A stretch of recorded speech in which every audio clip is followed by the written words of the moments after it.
there. Hello. Yes. I realized that this week is half term. So hopefully we can see a few more faces in the stream. And again, if you are unable to stay for the full stream and have joined later on or join at any point really over the next few hours, or perhaps you're seeing this within 24 hours of the stream going up, there will be highlights on the channel tomorrow, Tuesday, same time as any other video, and then back to daily uploads for the rest of the week. Hello there. Hello. We do have a ton more sets. I probably should have got this ready, and I am trying out the new mic that you might have seen for the last few videos, which I'll admit hasn't been great, but I have played around with a few settings. I found this really cool video actually, which I'll try and put up in the highlights of this video, because it really does help if you are trying to set up your mic for videos, for recording. I know there are a load of people in the comments that are trying to set up their own channels. It really does help any mic sound really, really good. And it should also stop the mic from peaking, which is a big problem on OBS for some reason. I'm not sure if it's just the mics I've tested, but like with last week, we do have a full bag of Lego that I'm going to be breaking down. And talking about other things, we've got a brand new set come out this week. Last week we spoke about the X-Men Mansion, and we can speak about that if there's anything else that's come out. I know a load more people have seen the gift with purchase. They still haven't announced it, which is really interesting because the set comes out in about a week or two. But we got to look at another set, which is the Botanical Garden, which I'm sure we'll talk about in this video. But first, let's pick the set that we will be breaking down first. Let me know in the chat if you can hear me loud and clear. It sounds good on my end, so it should be good. But this has got a ton of different projects. If you are unable to make the last stream and don't know what this bag is, it's basically a ton of different projects that I've worked on over the last few weeks. We've got the base of the AAT. The big AAT is behind me just down there. Perhaps I should get myself up so I can see what you can see. That might be a bit better. But we do have the giant the AAT down there, the ATE, if we combined all three of them. But I've got the base to break down and a few other models. I think we'll start with that, and then we'll make our way through. If we don't get through this bag, don't worry. Next week's stream will not be the same as this. We will be getting onto, I could probably give you a little sneak peek into what I've got planned for next week. We will be building something. I can't say what without giving too much away, I don't think. But we will be building a few somethings, and it'll be a really fun build. It's not Star Wars themed or any particular theme in general. There is a theme to the buildings, but we will be getting a few things done, and that is based on what's happening next weekend, which, like I said, it is half term. So feel free to let me know what you're up to in the chat, what's going on for you. So let me bring up the chat on the side. Lovely. It sounds like the audio is all good. There is a bit of delay to the stream, and actually I was meant to look last week. I've turned on monetization for these streams. Monetization is basically on for everything on YouTube now, but I was trying to find a way to turn off the automatic ads. If anyone knows, please do let me know in the chat how to turn off the automatic ads. I haven't managed to do it this week. I will try to do it next week. I'm not sure if they are on. I know I can run an ad whenever, just like this. And I don't know, I know it doesn't run for everyone, so I'm not going to say anything important whilst the ad pops up, and there's a little delay on it as well. But it is interesting how it works. If any of you are looking to get into making videos, especially Lego videos here on YouTube, it's not easy. It's not easy at all, but it's definitely worth it being able to share all of these creations. Mostly working on assignments.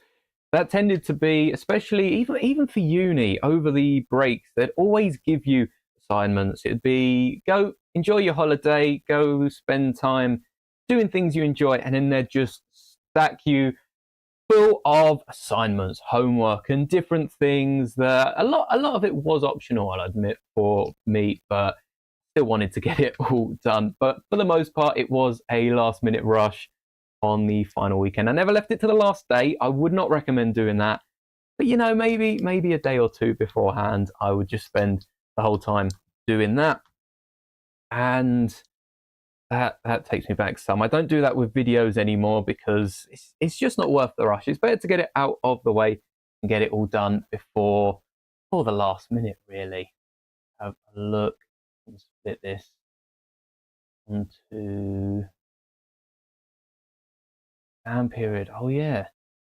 It's interesting with exams because different schools, different countries have different rules and all that as well. But how can I say this? Different schools do exams differently. So different levels of school. First off, like if you were studying for GCSEs, some take them a year early, but they're usually around that April time period. I would not recommend leaving it last minute, but and then you get different assignments like courseworks that are throughout the year.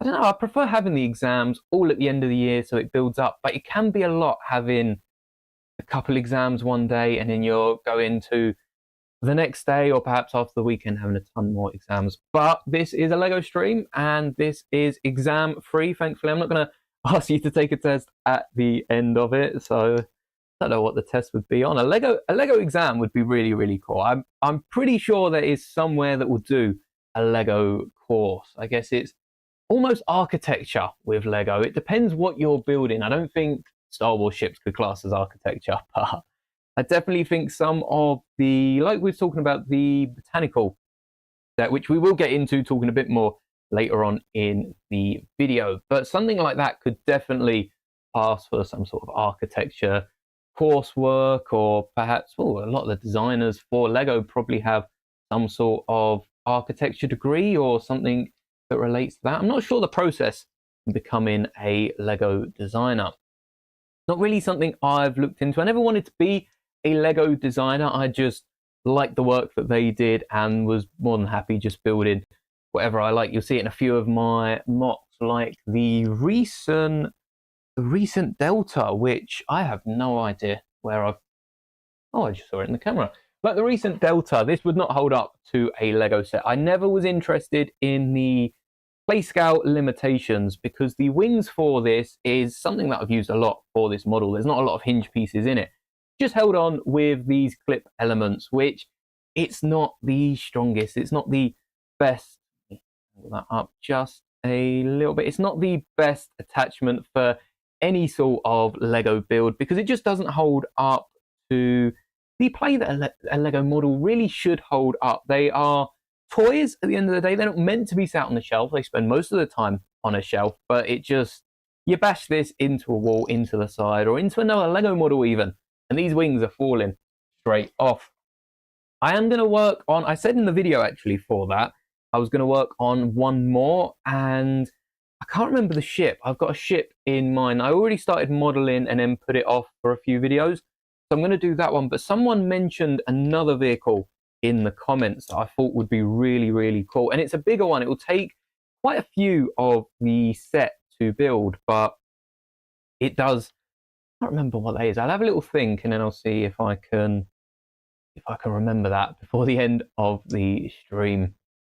I don't know if I am a procrastinator, and I apologize for the delay in the comments. There is probably like a 5-10 second delay. I've just seen that one pop up, so I'm sure a few more will come shortly after. But in terms of procrastinating, sometimes there will be a video idea, or like with the minifigure scale Star Destroyer. If you aren't aware, I am making a minifigure scale Star Destroyer at 100k subs.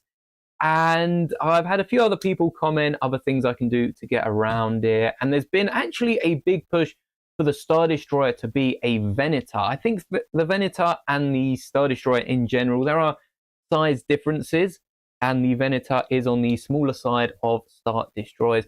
But I think they are a lot more similar in terms of a Lego build. I think they're a lot more similar than a lot of people realize, because you've got the difference of the bridges, and there is a little difference to the shape. You've got I think, a bit more of a complex shape for the Venator, which makes sense. The Star Destroyer came out in the 70s, the Venator was the early 2000s. So it does make sense that they'd improve it just a little bit. They had to make it better without making it too good. But back to procrastinating, I think I just get sidetracked. I'm not a procrastinator. I just get way too sidetracked. But with the Venator and the Star Destroyer, I wanted to get the new Star Destroyer set. It's an amazing set. It comes with Cowcasters. It comes with a really good line of minifigures. I ended up building the mouse droid from that as well and added that to my collection somewhere behind me. But I was going to buy that and turn that into a Venator style Star Destroyer. And it's just one of those things. It is quite a pricey set, don't get me wrong.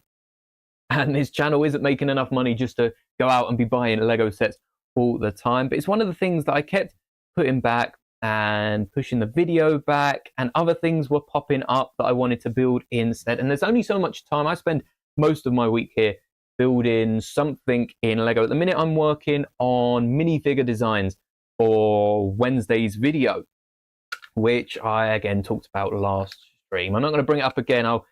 It's close enough that I can build the suspense for the Wednesday video, but it's going to be a really fun video, I think. Not Star Wars related. I know I've done a lot of Star Wars custom minifigures, but I want to get out into a few other themes that are quite not popular. I don't think they're as popular as Star Wars. I don't think there's much as popular as Star Wars in the Lego space. It's very hard. Star Wars, you've got Marvel, you've got Ninjago, I think, is actually up there with Star Wars in terms of it being a Lego-owned theme, and it's still running after so long. But it's just a few other videos that I've put in the way. And if the Star Destroyer is ever on sale, I'll definitely pick it up and try and make my money's worth in terms of videos. But it's just something I've already built the 2012 Venator. My reviews here on the channel, I've modified the set. I've turned it into a MIDI scale ship, which I like the Venator, but I like the Venator as a ship. I wasn't a fan of the MIDI scale ships, and after building that,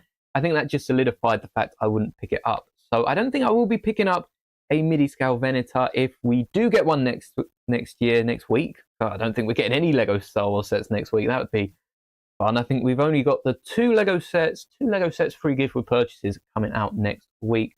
But I don't think I'll be picking up the Venator. I've already built it really using the 2012 one. It won't be as good as the Lego model, but I think it was quite nice to have on display. Be more designed based as opposed. If there was a Lego, I got completely sidetracked talking about the Lego course. If there was a Lego course, I do think, well, there are some classic themes. I do think it would probably be more design than architecture. I think Lego can be used in architecture, but in terms of actual architecture itself, I have no idea how I built this set because some of these pieces just aren't coming apart. So that's a good point. The Sean tribe doesn't have much information I could find.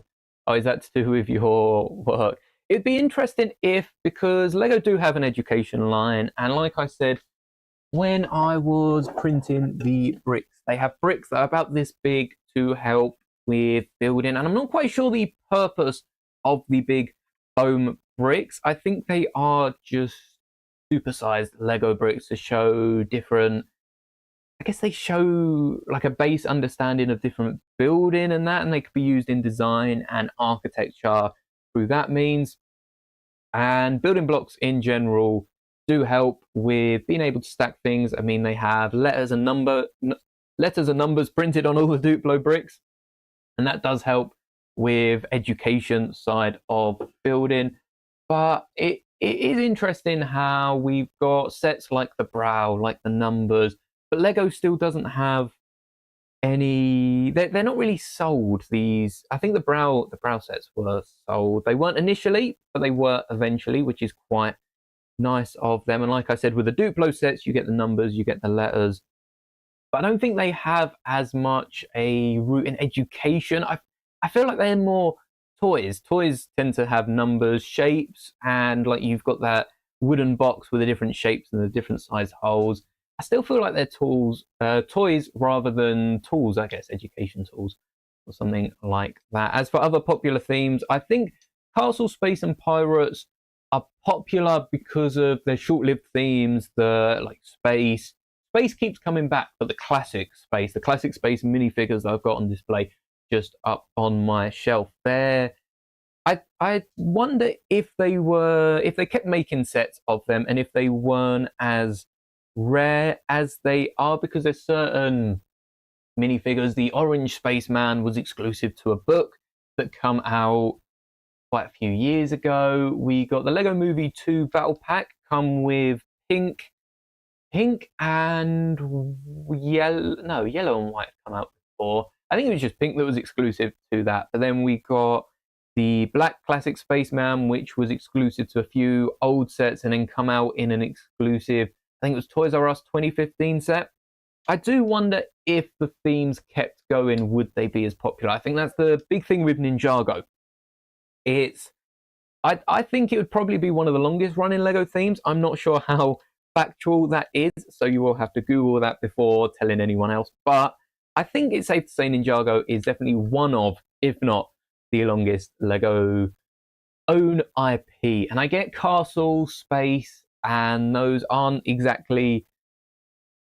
Well, I guess Space does have a little bit, but they're implemented into other things. We've seen a few different. Well, last year's designer exclusive set was Space. This year's was Castle. I'm not sure if any of you have seen that. I'll try and put an image up actually in the members Discord because it does look really, really cool. And it comes with a few minifigures. Last year came with, if you aren't aware, designers have it's almost a convention really at, I think it's over in Billund, for all the designers or most of the designers of sets throughout the years to come, and it's a bit like a convention to be fair. And I don't really know what goes on. I just know they get given a little promotional set. And this year's was a castle themed. It come with a wizard. It come with a knight. It looks really, really good. Again, there'll be an image up on the members Discord. But I feel like if they were running, like someone just said, Lego City is definitely the longest, actually. That's been going since the start pretty much. But if there was something like Lego City for Lego Castle, after some time, people will have got so much Castle. It's a bit like some of us Lego fans never got a load of Lego growing up. So chances are, if we get older, we have kids down the line and all that, and they are playing with Lego.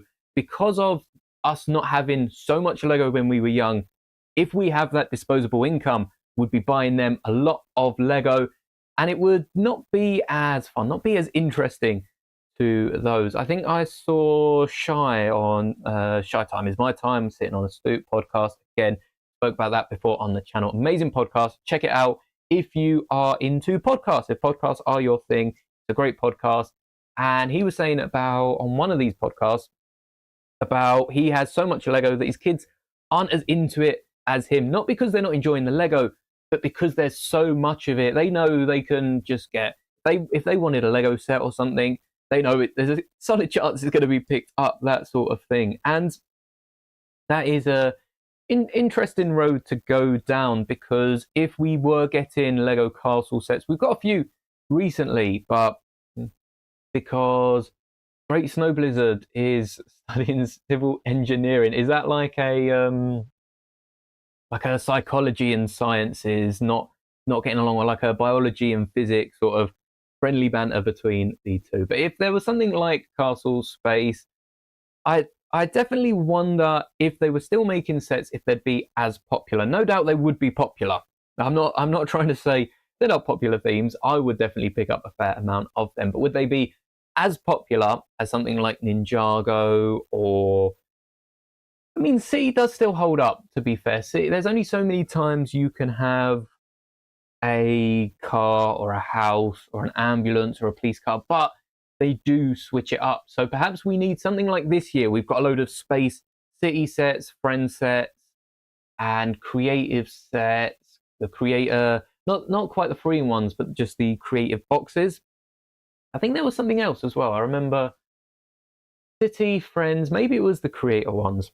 But like they've done with that, if we had a year of Castle, I think that would be pretty cool, because there's the argument, well, medieval castle era things. They're not quite ambulances, police cars, and the more modern toys. But then they go and make a whole year about space. I don't think that argument. I don't think there's an argument against having something like a year of medieval sets. I don't know how they tie it in to the mini dolls. The creative boxes, you can build medieval horses and stuff like that. And I know next year we've got the F1 partnership, which is going to boom, and I'm sure we'll see that across a ton of different sets. We've already got these Speed Champions, which have a load of different F1 cars and, well, just cars in general, Speed Champions. It's somewhat self-explanatory, but I'm curious to see if we're going to get a ton of Formula One cars in city-themed sets. So rather than the 8 wide cars we're seeing, perhaps we'll see a little track set or something. They have brought out a new road recently. It'd be interesting to see if they could incorporate into a set. I know the road sets were quite expensive, so perhaps it'd only come with 1 or 2 pieces. But it'd be interesting to see if we can get a little like F1 track for a Lego City. Mini dolls, again, sort of repetitive, but it would be created for the custom themes. There are some people out there, like most of us, won't collect mini dolls. I have a fair few in my collection, but I definitely don't collect them by any means. There are some children out there, especially, that have mini dolls rather than mini figures because they prefer the way they look, like we prefer minifigures. I'm assuming here that everyone here prefers minifigures. It's quite common for Lego fans to prefer the Lego minifigure. But to have something like an F1 car fit for mini dolls would be pretty interesting to see. But I'm sure we'll see that sneak into City, Friends, and the creative boxes, which I do like the fact they are starting to theme them, especially with the Lego 90 years of play or something like that we got not too, 5, 6 odd years, 4 or 5 years ago, I think it was. But it is quite nice seeing all the different theme sets. Engineers are the ones that make sure the design works. They're the ones that do the civil engineers sound like they're the ones that do the important work, not to take away from any other people working on the project, but if it doesn't work, it's a bit like a tester for Lego. It's all good, a set looking good, but then if you give it to if it's a playset, for instance, and they were to give it to a kid to play with, to play test, and the kid swooshes it and it falls apart, it's not going to be a very good set at the end of the day. But it's interesting what they've done with space, because I think this year the space partnership, I mean, space isn't exactly a brand, but I think it was a NASA partnership. I remember seeing towards the start of the year there was meant to be some big NASA set. And as far as I'm aware, I don't think any of the sets we got were exactly NASA related. I know there were a few NASA-like logos on the Friends set especially. There was a really good, let me see if I can get up the set. There was a really good Friends set for space, and I can't remember what it was called, but it was like this launch pad, and I don't know if it came with a rocket or anything, but it came with a few different mini figures. And that had, I'm pretty sure it was that one that had the NASA-like logo on the side of it. There's a few sales as well on lego.com. I know it's coming up to the Black Friday holidays and then Christmas and then New Year sales. And before long, we're going to be speaking about May 4th already. There was some sort of space. Oh, they might have already retired it. I can't seem to find it on the Lego website. They've only got the Mars Space Base and the Space Research Rover, but there's definitely a few different NASA themes like that. So it is really interesting. Plo's watching whilst doing history homework. I mean, we are also doing some history homework in Lego at the minute, talking about the, I guess it's not homework because we've not been told to do it. We're just talking about it. The castle sets. I don't know if any of you are following the Bricklink designer program, which I think they've just announced. I thought there was only like 40 sets in the voting process. I think there's like 200 of them. So I haven't exactly looked through all of them. I've looked through the popular ones, and some of them are good, but there always seems to be a castle set in that. And I think that is feeding the castle line of sets in some way, because we are getting we're getting a castle set every pretty much year, and we've just recently, I'm not going to Google it now, I'm sure you can find a video out there, we've just recently got another castle set, and they look different, but they all work together, so it'll be interesting to see who's picked that up, and if anyone's adding these into a giant castle mock, because there's definitely a big audience for castles, I think, but I'm not sure how many people are spending the hundreds, because these Bricklink designer program sets, there's a few little ones I've looked at and quite liked, but these little ones you'd think are sort of like 20-30 pound sets can be all the way up to like 60 quid for these, because of the part intensive builds, and they are part heavy. There are a lot of parts that go into these sets. They look worth it, but it's just a lot of money to be spending on Lego that they've got a history, and they are cracking down on certain building techniques, but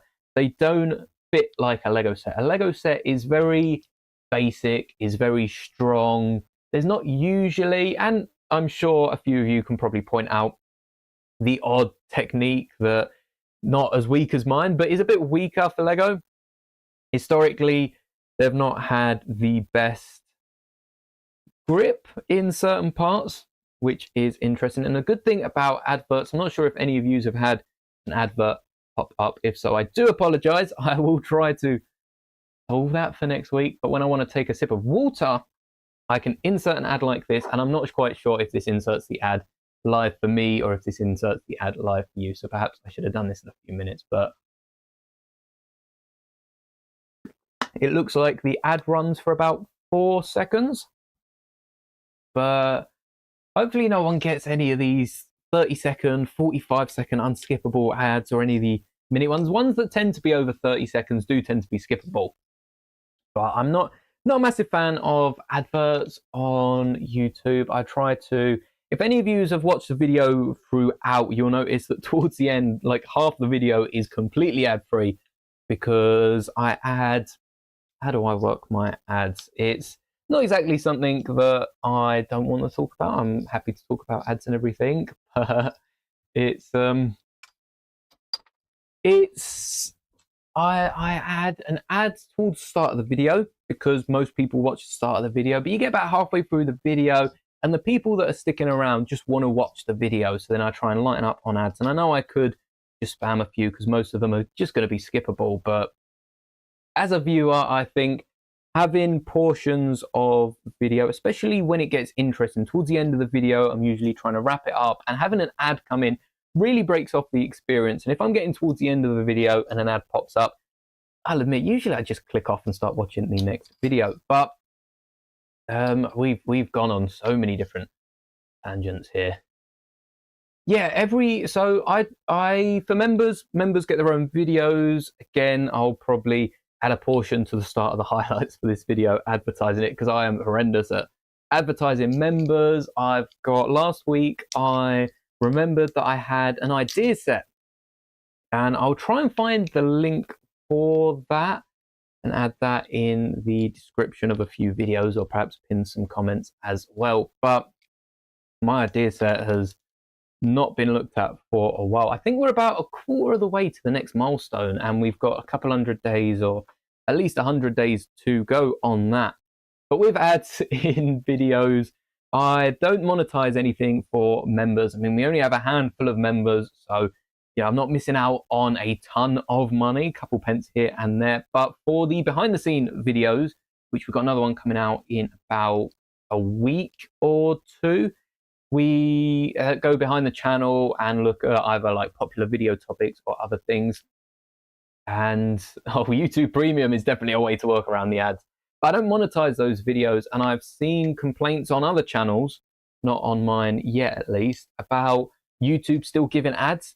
Even though I'm not monetizing it, there is nothing stopping YouTube not adding the odd ad here and there. And even during something like this stream, there is a chance that YouTube will just add an ad randomly and profit off it not without letting me know. There's no slimy backhand dealing going on here, but there's definitely chance for YouTube just to add random adverts throughout videos, even ones that aren't monetized, because there are a load of creators on here that don't have as big a following. Perhaps they're just recording videos. First build done, by the way, only half an hour in. Hopefully we can get through most of this bag. But there are a load of creators on the platform, especially in the LEGO space, that don't have a big following because they're just doing videos for themselves. Now, everyone is making things to show off. To be fair, I'm only doing this for myself because if I wasn't doing a channel, I probably wouldn't be building as much LEGO as I do now. So thank you for giving me the opportunity to just build all day, every day for the most part.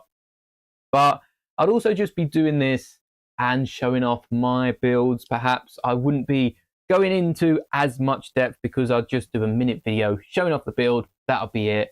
And going on with the rest of my day. If you're trying to do YouTube and another job, I am in a I'm in an awesome position. I'm not going to lie, where I'm able to basically build Lego for a living. Now, the living it's earning is not amazing right now. It's enough to get by, but you know, we're still on our way there. And if by next year or a few years time this hasn't gone somewhere, perhaps I'll have to tone it back a bit. That is a problem, a worry for another day.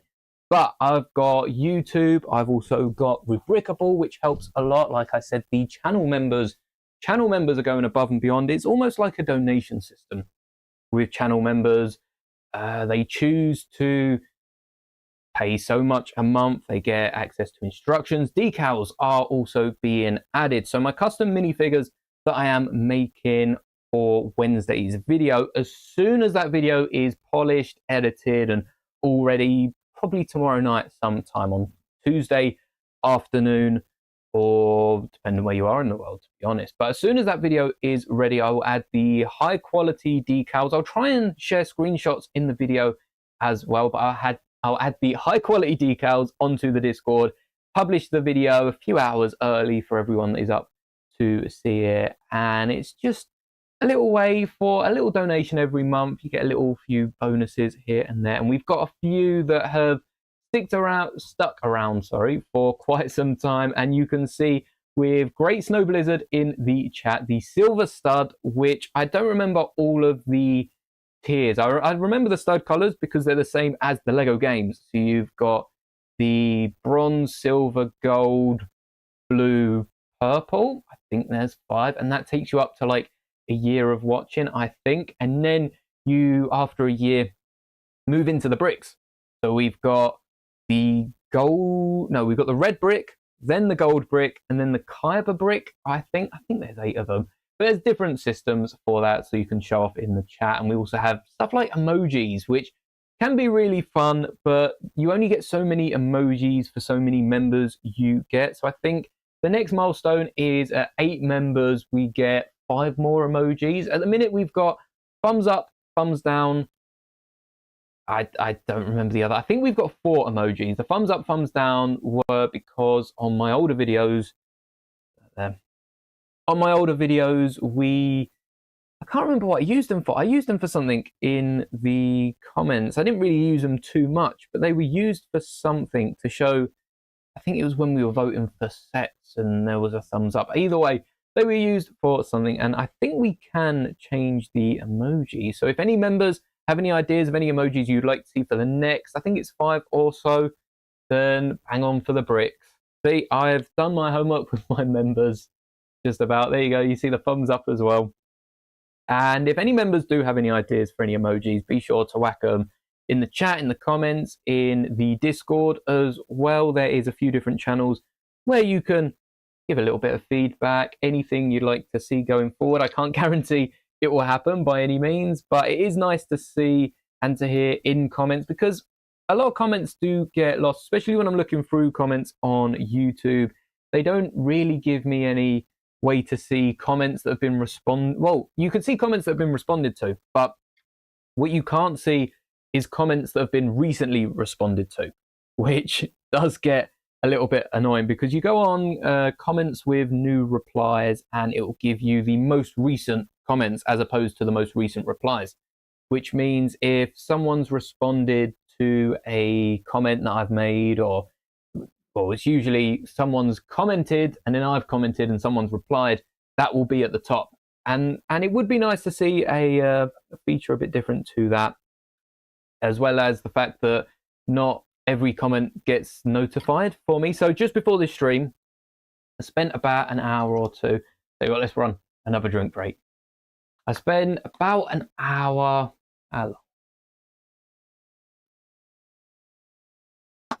Hopefully everyone's back by the ad, from the ad by the time I continue talking. So I'll just give it a second. Are we in focus? Have we been in focus throughout this video? Let's focus up. Yeah, I think we've been in focus. Hopefully. But before this video, I spent about an hour responding to comments because I've been out over the weekend. I went to my father-in-law's for his birthday yesterday. Had an amazing time. But I spent about an hour responding to comments, and I go through the notifications because it tells me in order. Well, first I go and check members, make sure members haven't commented. I try to stay on top of responding to members. It's one of the priorities that you get from becoming a channel member on the channel, as well as the Discord and the instructions at the higher tier and everything else that we give to members. Members are really living the lush life here on the channel.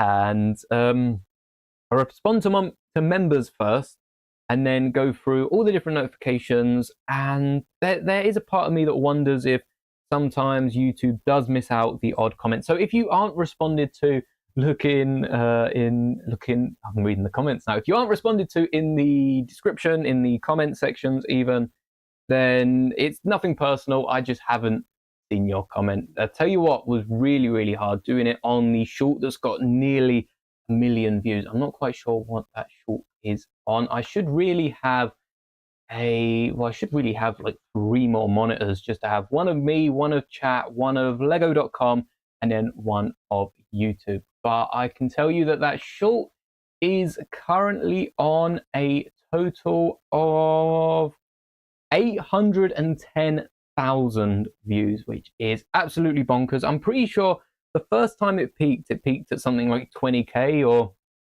what's the second most viewed? Pretty sure it peaked at something like 20 odd k. Oh, Dr. Doom's up there now with nearly 80k views. It's funny because if you check on YouTube, you'll probably see it on like 70, or I don't know if it'd be 65, 70,000 views, but it's always a huge chunk behind. And the reason for that is just because of their system that checks over like bots and all that, making sure that they are genuine viewers rather than a warehouse of phones just scrolling through my videos all day long, making sure that I am it's not to take away from people that use bots or anything. They are genuine people and genuine creators, but making sure they are actual views, and I'm not just trying to farm some easy money here on YouTube. It's far from easy. But where was I with the views of this? Oh, the comments. Yes, so the video's sitting on 810,000. Hopefully that can get to 1 million by the end of the year. I think it slowed down at about 690k, 700k, and then suddenly it shot up a few weeks back. And it wasn't to do with anything I don't think it was to do with anything I posted. Maybe there was one short maybe it was Doom that got the attention and everyone started watching that one again. But it is interesting. 477 comments on that. So I had to scroll through that, and I took a whole weekend off just to respond to comments on that. That was quite fun. Let me bring up the chat. I don't want to be missing any of your comments, any of your chats, live comments. But something like that was quite a bit to work through. 477 comments, and I'm pretty sure that includes some of mine. I did respond to quite a few comments on there. So we'll say 350 to 400 people have commented on that. I don't think I can see, but that's a load of comments on just the one short. So if a video does really well, I still aim to respond. I at least read all of the comments. I might not respond to all of them, especially recently, but I'm definitely still reading them all. Don't worry about that, because I think there is definitely something nice about reading what people have to say about the video, because so many times, especially when I was building the mechs, building the ships, someone will recommend, usually one of you will recommend a different model that can be built, or something that you've done differently on the custom minifigures, which I do a lot of on shorts. And I just said about the custom minifigures I'm making on Wednesday. I do a lot of custom minifigures on the channel, and not everyone's going to build the custom the same. For instance, my custom Deadpool minifigure that I built using the, I think initially I had built it using the Sith Trooper torso, I think, because of the red belt on it. But either way, I'd used one of the pieces, and someone said about flipping around the Jet Trooper. So I took it and changed it to the Jet Trooper torso because I quite like the black on the sides. It cuts across, but it does match up to Deadpool's costume a bit more. And I've added that to my minifigure display. It's actually on the Spider-Man row. But I'm out of room on the X-Men row, and I also wanted to create a custom, can't remember who it was, but I do want to get the Iceman from the X-Men mansion, and well, the Iceman, and also one of the Daily Bugle minifigures that I do want to pick up is the Firestar, because of, you'll know, you watched last week's stream. I've got to stop saying that because you either have or you haven't, and either way, I'm going to be saying it again. But I watched the Spider-Man show with them both in growing up, so that was my Spider-Man animated show, as it were, because there are so many of them. And speaking of, while we're on Spider-Man, we'll get back to that in a second. Again, another tangent. If you've watched this channel at all, you'll know we do love a good tangent here. Spider-Man 4 has been somewhat announced. I don't know, they've come out and confirmed it, which I'm sort of mixed about because we're still waiting on Star Wars Eclipse. We're waiting on the Knights of the Old Republic remake to come out. I think that's been cancelled. Officially, it's not been cancelled, but I think it probably has been cancelled. We've got that Mandalorian video game that they sort of teased at a convention years ago. Oh, 2-3 years ago now, something like that, probably even more. But that hasn't come out. We've also got... we basically got a load of Star Wars things that just haven't come out yet. A bit like Solo 2 that was allegedly in the works. Some of them are a bit dodgy in terms of we never officially got a Solo 2 announced, something like that. And we've also got the Lando show, which can help fill a few little gaps. I mean, Solo pretty much rounded off everything well. Kira went into the comics. Be nice to see something on screen about that. I think there's a little tease of Kira in the Outlaws video game as well. But there's a lot of Star Wars things we've had that haven't come through and have either been, cancelled or perhaps they're delayed. Some of these, I'm sure, are still being worked on, a bit like the Lego Harry Potter game as well, which, if that's anything like Skywalker Saga, that could be really cool. I think it was Harry Potter. There are rumours of it being Batman instead, but there's no reason they can't work on a Batman game as well, because the Lego Batman games, we spoke highly of them last week on basically keeping the theme alive, because the Batman sets aren't too grand when you take a look at them compared to the other themes like Marvel, especially. Marvel definitely takes the superhero cake of Lego themes, but I've completely forgotten. I can't remember what we were looping back to here. But to continue speaking about the Star Wars games that haven't been completed in that, we get a few of the Lego sets as well. I know a load of Lego leaks. I've not been a massive fan of Lego leaks recently. We'll get into that in a second. But a load of Lego leaks that come out are talking about certain sets and certain sets we might get. And I think to an extent they are all true. I don't think there's really any leaks that can be wrong based on purely the fact that Lego can be working on loads of sets, hundreds of sets, thousands of sets even. Millions is pushing it a little bit too far, but they could be working on hundreds and thousands of Lego Star Wars specific sets every single year, and only a handful of them will actually make it out into stores, on shelves, onto our displays, and onto screen for you on YouTube even, because I know a few unreleased sets have made it onto the platform. But especially looking at someone like Duck Bricks, who does enjoy collecting a few of the rarest sets. It's interesting how a few sets that have been cancelled, however last minute, do still make it out onto store shelves, but I guess it does take a while for certain news to spread, so it does make sense. But onto the Star Wars leaks, I usually do, and I think I did last month a leak video. I don't remember making a leak video last month, but I think I probably styled it a bit differently. And recently I have been styling it a bit differently. So last month I did make a leak video because it was the sets that I wanted to come out, I think. And most of them linked to a build that I had already done. It's really, really handy. A lot of the sets that people are predicting will come out next year, chances are there's about a 50-50 chance, that I've already made some sort of build on this platform, on this channel, on YouTube. And that does sort of help me because when those sets do eventually come out, I'm sure I will probably be posting the links to all those older videos that I built a mock of like a year before the set came out. And I've got to double check if I've uploaded the Ahsoka Delta instructions actually, because I can't remember if I posted them. So here's a reminder when I'm editing this stream back. But leaks in general, a load of leak accounts and people that try and post them on Instagram and YouTube. A lot of people make videos and they're very clickbaity videos, which is why I stopped, because last month I did it based on the sets that I've already made. The month before, I think we looked at 2 or 3 months ago, we looked at the advent calendar before it come out, and I was saying, what if they are leaking all the other sets coming out next year? And there were sets like, well, there's the Emperor's Shuttle, which makes sense for Revenge of the Sith. I called that the Rogue Class Shuttle, and loads of you pointed out in the comments to me, so thank you for that, because I was just seeing the Rogue Class Shuttle and everything. I just really wanted a Wolf minifigure, and eventually I guess I did end up with a Wolf minifigure, so it's quite nice to have that. The Arc 170 is, well, that's the set that I want the Wolf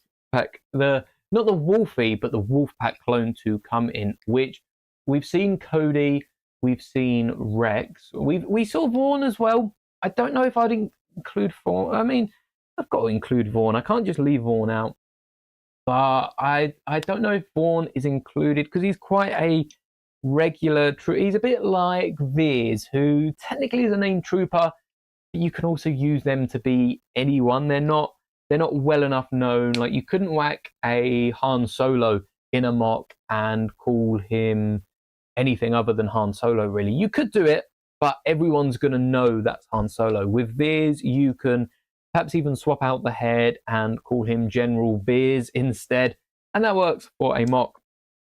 But I hope that we get some Wolfpack troopers, because Plo's technically Arc Trooper 5's 501st. Can I have a shout out? There you go, no problems.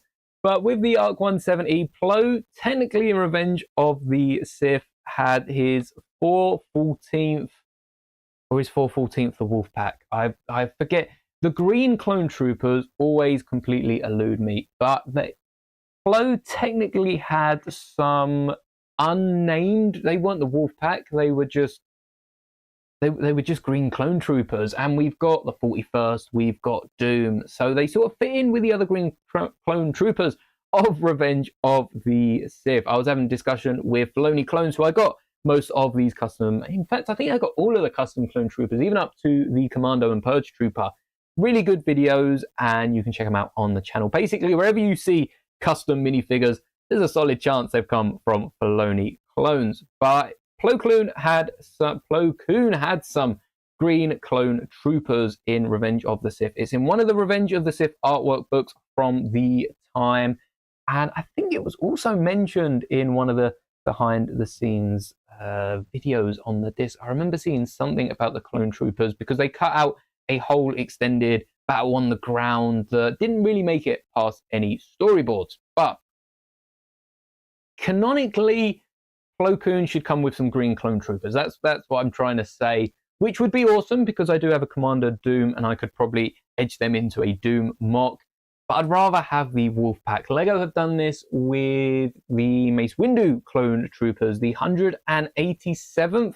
Again, there's a solid chance that I might mix up a few numbers here. I think in one of my videos, I was calling the Coruscant Guard the 212th when they're actually the 95th Legion. And I just completely, or it might have even been the 332nd that I called the 212th. Either way, there's a lot of numbers, but I think I can't remember the number of the green ones, but Plo Koon had different clones in it.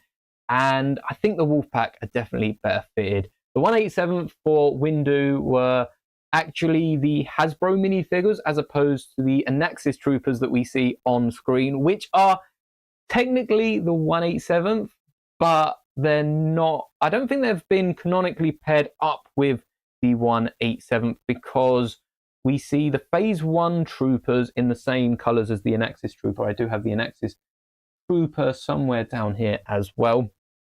But the Anaxis Trooper is slightly different to the original. The markings are different. Either way, I think Clone Troopers are up in the air about what you can include where, and especially looking at the numbers of the Clone Wars, they're not really adding up. Squads have like 6 to 10 troopers in them. Should really be about 10. But who knows? We could get any. I would love to see some Wolfpack. I think we definitely need another Plo Koon though. So Arc 170, I wanted it to come in a 2-pack with perhaps a smaller droid. It's what I wanted for the TIE Interceptor and Fang Fighter, a bigger TIE Interceptor, because the TIE Interceptor in the set, I think it's just smaller than my minifigure scale. And then the Fang Fighter to have been a bit smaller. But for play scale reasons, they've enlarged the Fang Fighter. The actual Fang Fighter should only be about the size, well, it's about the size of an ETA Interceptor. Oh, I like that name. The Interceptor, Anakin's and Kenobi's from the start of Revenge of the Sith. This is a minifigure scale Fang Fighter, which is tiny. We see it in The Mandalorian. It's like a quarter of the length of the Gauntlet. I think the Gauntlet is about 16 times, maybe about 14, 16 times the size of this. This is my minifigure scale one that I built with Bo-Katan's Gauntlet, which is her Comric class fighter, and you get a ton of pieces left over. And this has actually got the modification on the bottom to make it a bit more sturdy, like I was saying about the Delta here, which if you did want to break it, hold it by the wings. Do not hold it by the wings. But if you did want to compare these models, the reason I build in minifigure scale, don't really talk about this, but the reason I build in minifigure scale is so I can compare the sizes of these ships. And you can see the Fang Fighter is almost the length of the Delta class starfighter, which is really, really fun to do. And I have a bunch of them on display. They're all roughly about the same size, to be fair. We've got the Snowspeeder, the Deltas, Eaters, A-Wings, and all the videos up on the channel if you did want to check them out. They are all on brand new displays. Perhaps I should have left this down, and I'll probably do another video on that at some point. But with the Fang Fighter, I wanted that to be a bit smaller. I think with the Arc 170, it'd be cool to get some sort of... I don't remember what the Arc 170s are fighting in Revenge of the Sith, but it would be cool to get some sort of tri-droid build or something that could go along with it to fight. I think I am missing one piece. I'll try and find that later after the stream. I almost said after the video. But it would be cool to get a... Well, we're going to need 2 pilots for the ship. Hopefully we get 2 pilots. I don't fancy picking up 2 of them just to have 2 pilots. Let me run a drink break ad whilst I am having a think of who I'd want. 2 pilots. Who are the pilots' names? We got Oddball, and we've got Oddball is the main pilot, and I don't remember the secondary one. But I think we definitely need 2 pilots. It would be cool to get different ones. I think they'll probably name them on the box, but we'll probably get identical minifigures. There's not really much they can do. They're clones.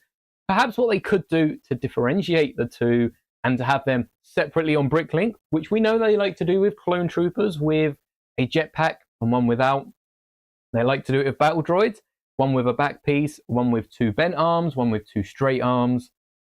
I think what we could have is 2 pilots, Plo Koon. I guess if they're including a droid ship, probably a droid in there as well. I think 2 pilots, Plo Koon, and a Wolfpack Trooper would be cool. But if we don't get a Wolfpack Trooper in this set, a Wolfpack Battle Pack would be quite cool. We got a 501st one last year. We got a 212th one this year. No, not 212. A Coruscant Guard. No, I'm never going to live that down. We got a Coruscant Guard Battle Pack this year. We should get a 212th one next year with an Airborne, but If not, I guess I've got my Airborne now, so I'm not as worried about it. It would still be nice to get a Lego Airborne. Don't get me wrong. It's the only, is it the only 2020 style Clone Trooper, Phase 2 Clone Trooper that I'm missing? Possibly. I don't think any have released recently. At least not until next year when I need the pilot and everything else. And we'll get onto decaling in a second. Oh, that's a good segue onto Wednesday's video and all that again. I think I've broken down that set again. Well, most of it. We do have a few more pieces in the bag, but we're on to a few more of the littler builds now. But I think 2 pilots, Plo Koon, Wolfpack. I would like to see 4 minifigures. I think we've got 4 minifigures for the double sets as well, and I would like it to come with a little droid build of some sort. I know that's going to up the price, and we're looking at like a £90 set already, which is really, really expensive. Did anyone see on Game the other day the Dark Falcon was reduced to like 80 quid? It was out of stock instantly, and I was having a little look through people that had ordered it or tried to order it on Reddit.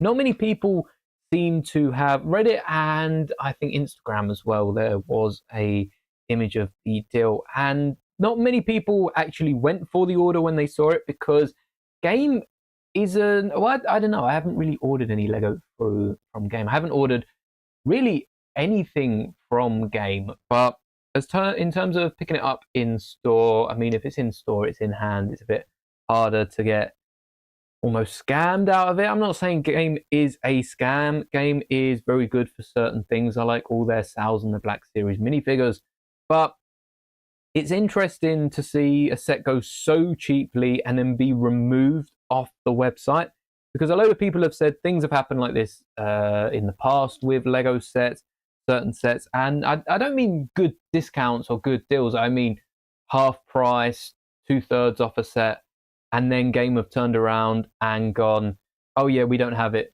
to give away, when, you know, they likely do have it, and there's probably been some mistake with the pricing. That's probably not meant to have been made as cheap as it was. Perhaps they meant like £5 off instead of 50% or 50 pence, who knows. But it is interesting. It was similar to an old Black Friday deal that I saw in an Audi a while back, a few years ago, for the Rise of Skywalker Falcon, which is the only time I've queued up outside a store before opening to try and find. I went into Audi and I got told that they didn't sell any of those sets in Audis, or as far as they knew, they didn't have any of them, which it's likely just unlucky. They were only in a few Audis and only got a handful of them to put out. But it was quite a popular Audi. There weren't really there weren't any bigger ones nearby. So it was interesting to see that, you know, you queue up, you're one of the first people in, and then they don't have it. Perhaps that's just why it was on sale. They only had a few of them to give away. But it was an awesome deal. £80 for the Dark Falcon. I would have loved to pick it up. And now for Black Friday, that is my limit. If I see it drop anywhere near that £80 mark, I think I have to pick it up. I think everyone will have to be picking it up. I know we'll get a load of people buying it to sit on it and sell it on Bricklink, because the figures in it, the figures are just, the figures, we're getting Darth Jar Jar, we're getting Dark Ray, which honestly, I still want a sequel set. I know we've still got the Rise of Skywalker Falcon that is supposedly retiring. I think it's retiring. I haven't seen anyone say. I don't keep tabs on retirement lists, and I don't believe in them. I don't believe in retirement lists, because you can definitely get a good idea. But recently, there's so many sets that people have been saying would retire last year, would retire next year, and they've started. Lego have started for some sets. I don't think they've hit Star Wars yet, but they've started putting up the retiring soon tabs. And I think technically Lego retires throughout the year. There's no specific time. Usually before the January wave, they're trying to clear as many shelves as they can. They do retire a lot more, because January is already a massive wave, and every year it seems to just get bigger and bigger. It's crazy. But I think there's no specific time for a set to retire. Lego probably just look at the shelf and go, you know what, That's been out for a few years. We'll retire it. They have an average of like 2-3 years shelf life. The Rise of Skywalker Falcon, however, has been on the shelf for 5 years. We've currently got that, the MIDI scale. UCS, I believe, is still out, and that was the 2015 one. Is that almost 10 years old already? I've seen that a few times in person in a few stores like the Hamleys, and that is a really cool set. I'd have no space.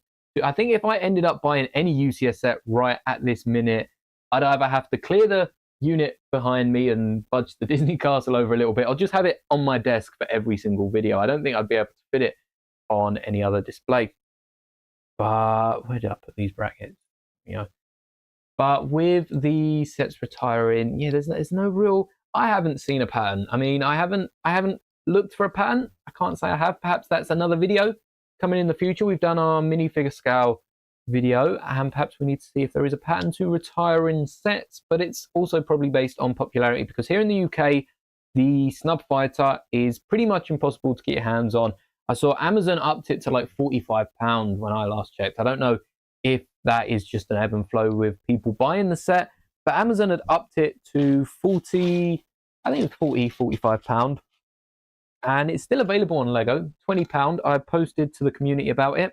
Really good deal for that set. I bought a damaged box for roughly about £28. But with Lego.com, you've got to always remember, insiders, you're getting points, you're getting all your bonuses. Someone also said you get a bit of money back through Honey as well, which I completely forget about. But I don't tend to buy much online. A lot of what I buy is in person, sort of spur of the moment. So it's not that beneficial for me to use. But it's definitely worth considering something like Honey, because if you are buying a lot of Lego, as I am a lot of the time, then it's yeah, every little does definitely help. Like the Tesco slogan or something. Anyway, decals. Have I tried decaling? Technically not.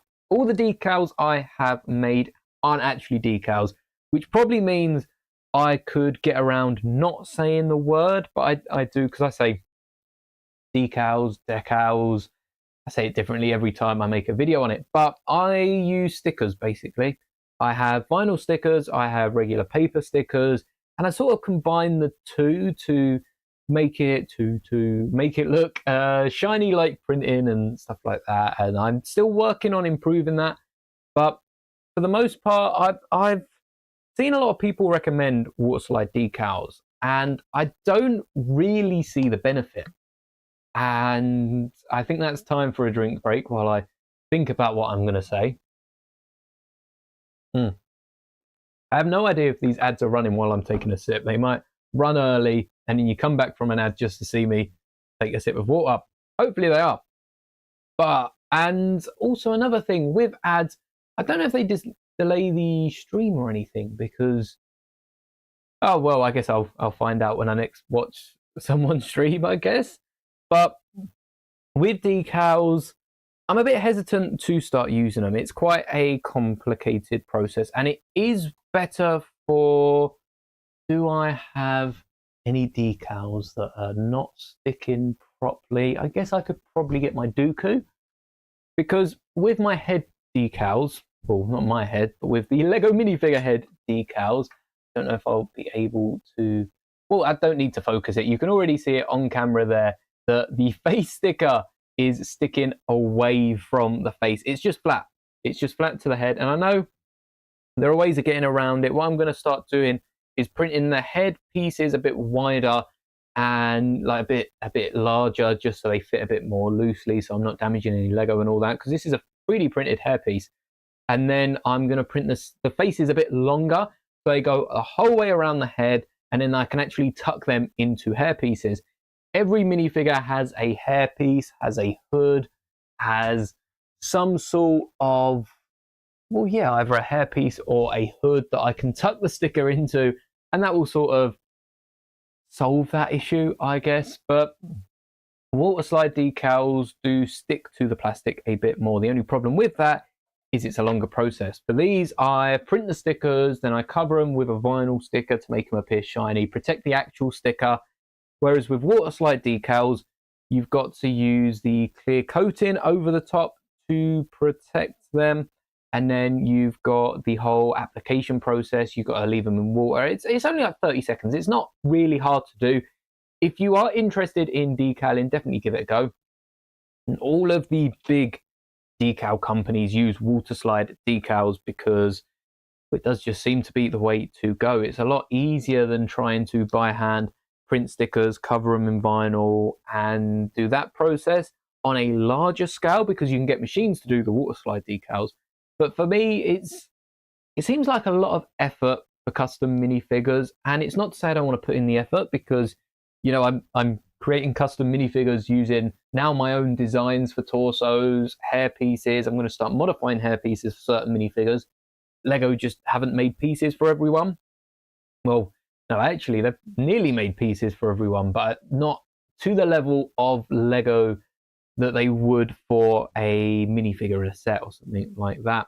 And it's something I definitely will consider doing in the future. Similar to the printing, I use a 3D printer because for the stuff that I am printing, it's a bit easier to do, especially with the strength of them. The one thing I looked at in when I was ordering the printer, especially when I recently upgraded my printer to a much better model, which fixed all of basically every issue I was having with it. Now, the only issue I get is when I don't check, when I'm printing something that someone else has uploaded and I don't fit it to my own printer and I just let it print and then I realize, oh yeah, I should have changed that. I should have added a support there, that sort of thing, which, you know, is the nicest problem to have.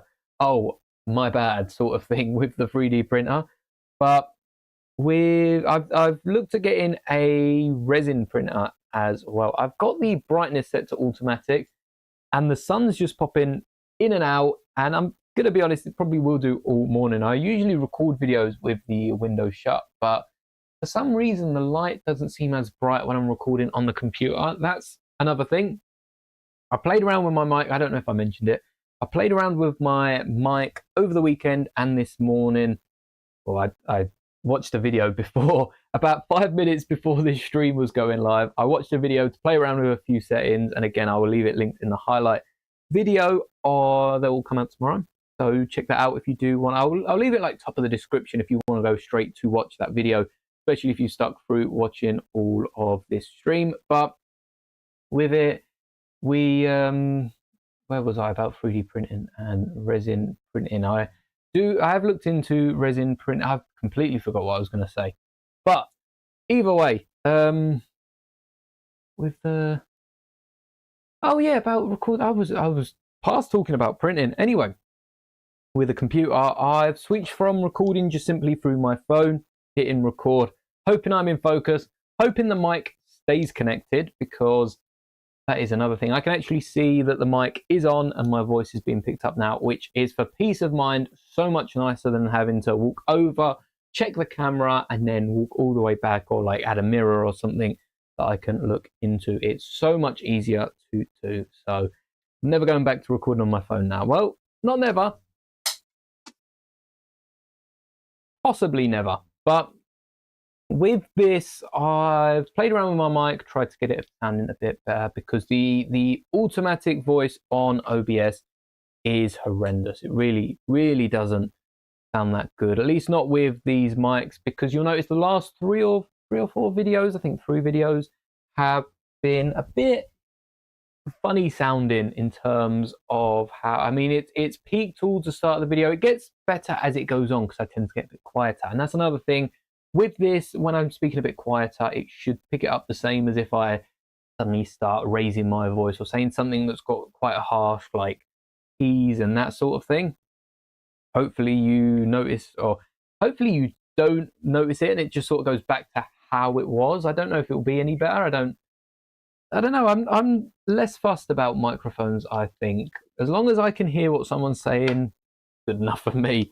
But hopefully for any of you that are a bit more, not fussy, no offense, but, you know, that are interested in microphones and the different tech levels and all of that stuff, because it is a really interesting topic. It's just not something that I personally am that interested in to be playing around for a long time. Hopefully it sounds a bit better for all of yous, and we are making we've got a long way to go, but we are making some good progress on this bag. Like I said, if I don't get it done by this stream, I don't think I will get it done by this stream. We've got a lot more done than last week. I think you can't see it all on the camera, but imagine this duplicated 1.5 times more, 2.5 times what you see on screen.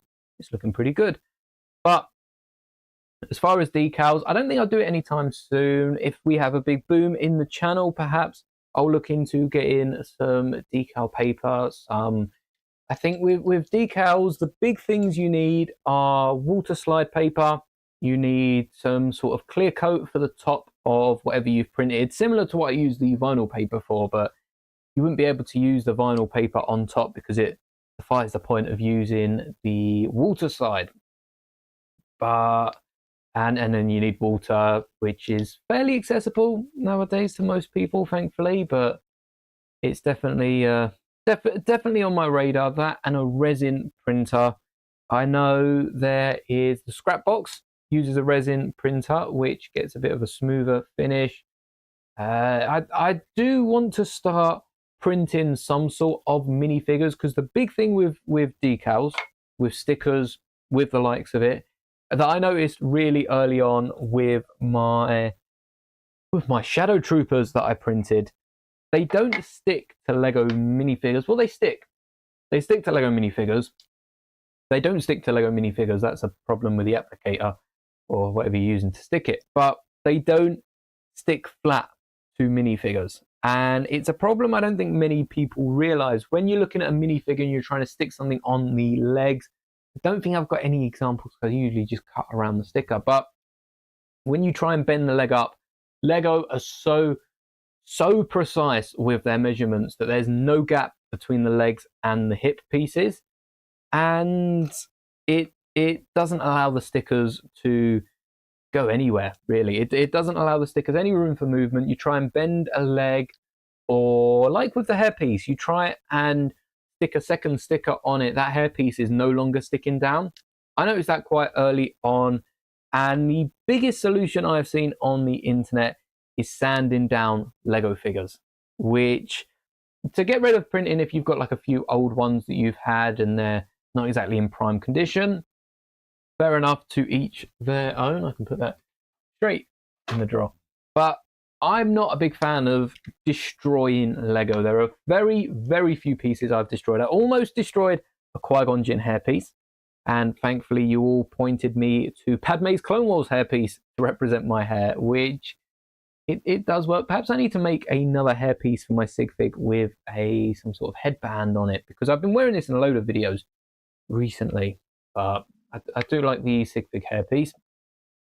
But with decals, I'm not a fan of sanding down minifigures. I think minifigures are sometimes the most expensive parts of Lego. I mean, pick a brick, you can get many different bricks. You can get leaf elements, you can get different tires for cars, and parts that aren't necessarily too common in cheaper sets. I guess in city sets, tires and that probably are common, but you can get slopes, you can get translucent elements, you can get some snowflakes at Christmas, different spiders at Halloween. You can get a ton of different parts for a couple of quid, 7, 8 quid. I think the big box is like 15, 16 pounds, something like that.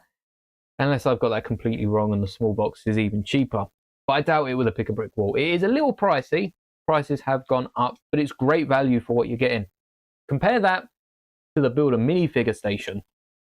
Each minifigure is £2. Well, is it £2 now? Is it? I don't think you can buy any separate minifigures. You did save Qui-Gon. Yeah, Qui-Gon was so close because I didn't actually own another Qui-Gon. I think I've only got the one Qui-Gon hairpiece. I think Qui-Gon's hairpiece is quite a rare piece. It's not rare. It's pretty cheap. It's come on a few city minifigures for sure, but it's not the most common of pieces. Similar to the other piece that I 3D printed. So realistically, I would have probably 3D printed Qui-Gon's hairpiece.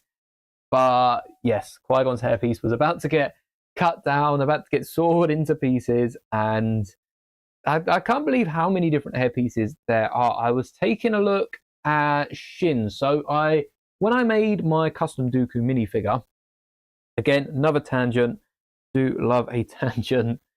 Speaking of tangents, this is probably, you can't see it, but if you know what this is, you know what it is, and you'll get what I mean in a second, because this is a Lego Star Wars magazine build. This is hands down the worst build that I've probably ever seen. I should probably make a minifigure scale Yoda Starfighter. This is meant to be Yoda's Starfighter. It looks nothing like Yoda Starfighter. It looks like a TIE Striker. It would make an awesome TIE Striker if they recolored this. Honestly, change the green, dark green to black, and it probably dark green to black and take the slopes off the back of it. It's an awesome TIE Striker. It doesn't look like Yoda Starfighter whatsoever. It's a questionable build, and I'm not insulting the designer here because, well, I wouldn't know where to start. I think the best thing they could do for this is squish down the cockpit and give it 2 more wings. Now, that's not going to make it look like Yoda's Starfighter exactly, but it'll look better. It's a bit like the TIE Interceptor. But this deserves to be broken up. This does not deserve to be built any longer. It's not terrible. It's just not the Lego's best work. So hopefully we can get another magazine Yoda Starfighter. I would like to see another one. Perhaps they go back at it. But Lego aren't one for trying to. Well, we've got a fair amount of Yoda Starfighter sets. We've got 2, which isn't a lot, but it's 1 more than we probably should have got. Nice to get Yoda in a set like that, but it's odd that they've made a second Yoda Starfighter, considering all the other sets we could have got. Even whack in a light side Jedi Dooku from Taos as an extra figure for that scene in the Clone Wars where Yoda was getting the visions and Qui-Gon was there, Dooku was there. That's just as niche as Yoda Starfighter, which is seen flying probably to 1 or 2 planets. I think we probably see it twice in Clone Wars, but it's still quite a niche of a set to have gotten twice in Lego. We complain about getting sets too much. There's definitely the argument for sets not enough. Like Yoda Starfighter, perhaps another 5-10 years, it would have been more welcomed. But because it was so close, when did the first one come out? 2012, 2016 probably.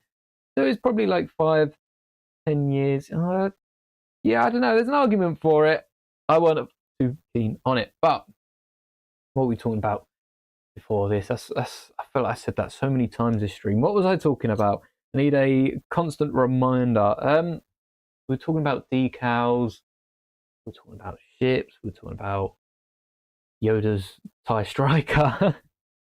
I like the magazine builds, and some of them have been nice. I did a video not too long ago, in case you haven't seen it, reviewing this year and comparing it to last year, because if you aren't aware, in the UK, we are a magazine behind. So what Europe is getting in December, we'll be getting in January. I don't think we know what we are getting in January, but I was able to take a look at what the UK was getting and put that out. Well, that was earlier this month, I think, and we're in October already. So two and a bit months early. But it's been a good year for the Lego magazine. It's been minifigure heavy, very minifigure heavy, but it's been a solid year for the Lego Star Wars magazine. And before I get back to whatever I was talking about, which honestly I have completely forgotten. I cannot remember what I was talking about, but it was after decals. I'll probably remember it.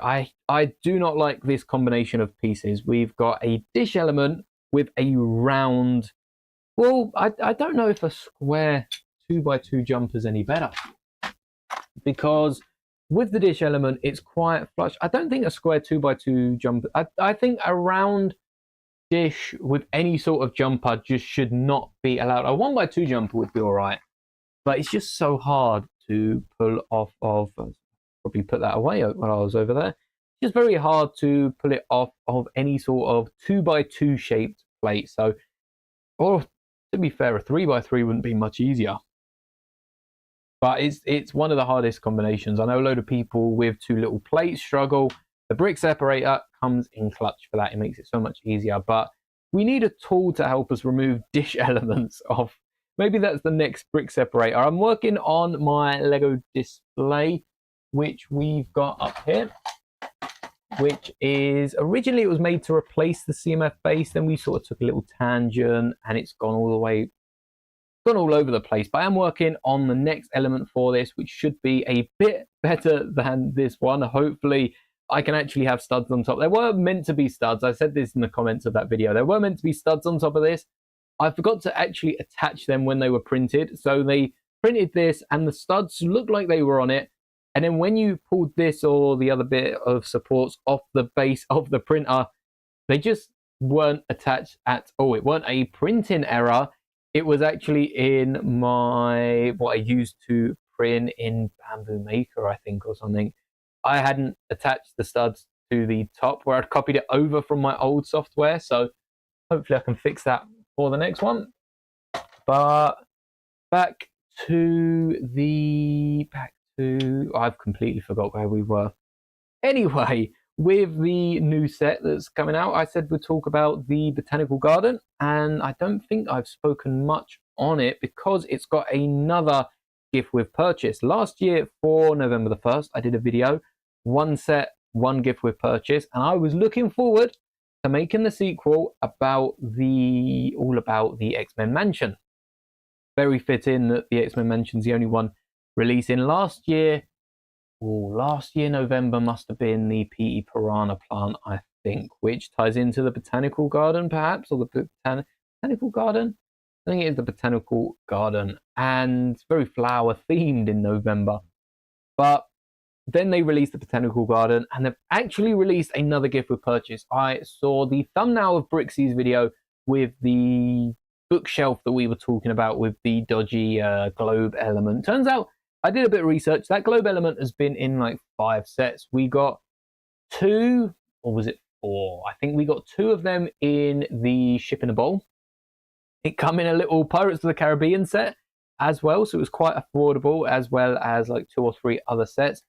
And it's definitely an odd choice that we haven't seen the piece return, because it didn't come out in 5 sets in one wave or in one period, or even in 1 or 2 years side by side. It came out in like 2012, then 2015, then 2018, and then like 2020, something like that. It was very, I think there were a few back-to-back elements. This, by the way, that I'm breaking down is the obelisk I created, inspired by a Brick Sculpt video, who Brick Sculpt is smashing it. I can't keep up with his almost daily uploads. He does tend to post a lot, not as much as me. We get videos out here on the channel, we get shorts out on the channel, a lot of content, but there's definitely a bit than usual. Oh, what's going on with the stream? No, I think it's all right. Hopefully we are still up. I will keep an eye out on chat to see if we are still running. I don't know what I've just got. I just got a notification, something to do with the stream, but I'm going to keep talking and hope that at the very least this gets recorded for the video. But Brick Sculpt does a bunch of different builds, and he's working on obelisk. Great work, honestly. I did an obelisk based on his, and I saw someone else did an obelisk video as well, completely different to how I did mine. So if you search Brick Sculpt obelisk, I'm sure all the videos would come out. It seems the stream is all good, luckily enough. That's a bit of a less worry. But Brick Sculpt has been building an obelisk. He's been improving it gradually and adding different things. It's slightly illegal, but yeah, it's slightly illegal, but it does look really, really good. And I did a video, it inspired me to try and put together my own obelisk, and it was all right. It wasn't perfect, and I mean, Brick Sculpt is going for, you know, as clean as he can get. So the odd little differences in the brick, you can see just up there, there's a little plate that doesn't quite go to the corner all the way, but for something like that, it is quite hard to do. So you do have to bend Lego bricks just a little bit. When you're doing that and purely that, and you're not trying to then use them for elsewhere, it is fair enough. I definitely have considered using another drawer. I mean, at the minute, this is for the Bricklink store. Still nothing on the Bricklink store, so I might eventually just try to sell them as sets, perhaps, or add them to my parts and then use that for something else. I have considered starting well, I've got a Whatnot account, but started selling my figures on Whatnot. We've got like 20 odd Star Wars figures. I'd need a lot more for a Whatnot stream, but this stream, I think last stream we had up to 50 viewers through the live portion, and I'm not quite sure about this one. I think I could see at the top. I do apologize every time I pull out my keyboard tray. It seems to wobble the monitor a little bit. So at the minute, we are on 22 views. So let's get that like count up. I have no idea how many likes we're on, but let's try and hit 10 likes. And if we already have, thank you so much. But we do seem to be peaking quite a bit. That is quite nice to see. There's a load of people, as I said at the start, this is during half term for a lot of people. So I think not just from school, but also there's a load of people that aren't working and are probably at home marking all the other homework that they've given over the last few weeks, catching up on that. And yeah, it is interesting to see how, I'm going to go off on another tangent now, but before that, another little drinks break. But it's interesting to see how the videos do when I'm live streaming. Because when I'm live streaming, I'm not going to say anything in case anyone misses anything, but when I'm live streaming, I don't post a daily video. And there not being a video out on a Monday should sometimes improve on the Sunday's video. Well, last week, that's what I thought was the case. So streaming on a Monday, I don't post on a Monday, and then I post the highlights on a Tuesday. So it gives people a chance, you know, the start of their week. Well, week starts on a Sunday. We start the week off with a video, and then Monday, Tuesday gives people time to go back and watch some of the other videos they might not have missed. And I've definitely seen that in the views. Views for my other videos shoot up on a Monday and Tuesday because there's less content, and I find myself going back. I can't keep up with my own videos. I don't watch all of my videos, but if it's on a topic that I did like, I do go back, watch it, and see what I can do for the next video. I'm always watching my videos to try and improve the next one. But I know some people don't like the sound of their own voice. I'm not too fussed about it. I definitely pick apart certain things I say, especially in videos. I'll be like, oh, could have said that a bit better, but I'm not fussed with hearing my own voice, and I don't like it. I just don't dislike it. But when I'm when I'm going back, so like today there's no video, tomorrow there's no video, so I'll go back and watch a few of my other ones. I'm being recommended videos from months ago, years ago now, and I think the oldest video is probably about a year and a half old now, just over a year and a half old. I think April, my first public video on the channel, is not the first one I made, because I've been making videos for almost 3 years now on YouTube, slightly longer on TikTok. But the first Lego video, I think it's April last year, something like that. So that is about a year and a half ago.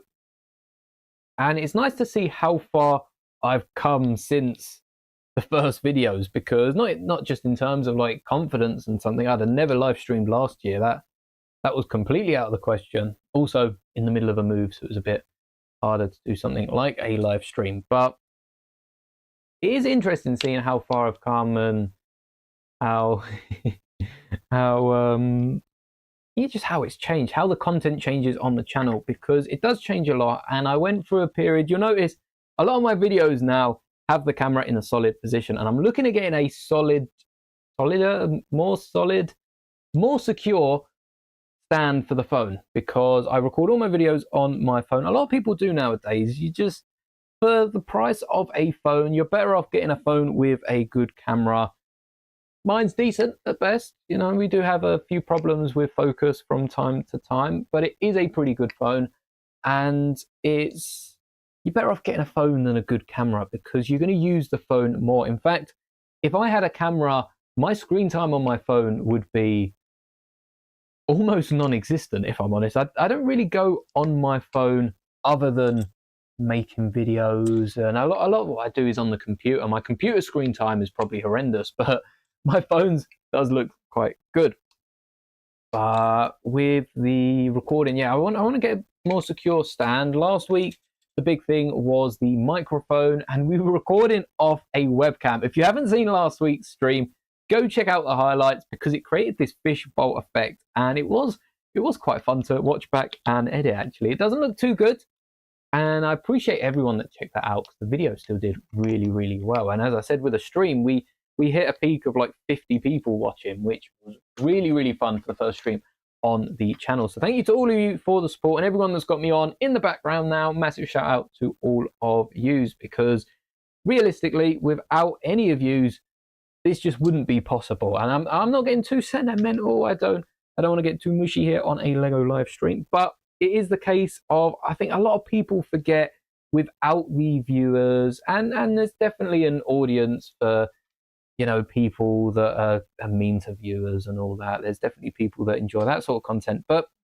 without the viewers watching the content, Lego don't pay for itself. There is, well, I guess some Lego does pay for itself and then some, and I've definitely got a few minifigures like General Grievous, who's worth like 30-40 quid, and that's without any sort of impulse buys and stuff like that. That's something on Bricklink it's listed for. I tuned in to Brixie's Whatnot stream the other day because he did quite an early one.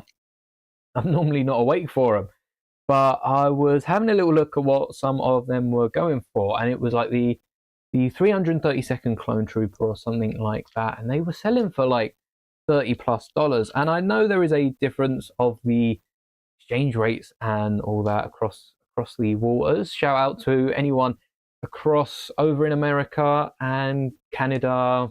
That's America, I guess. But a lot of people, when they say America, think of the States. Everyone in America, North America, South America, Middle America, everyone.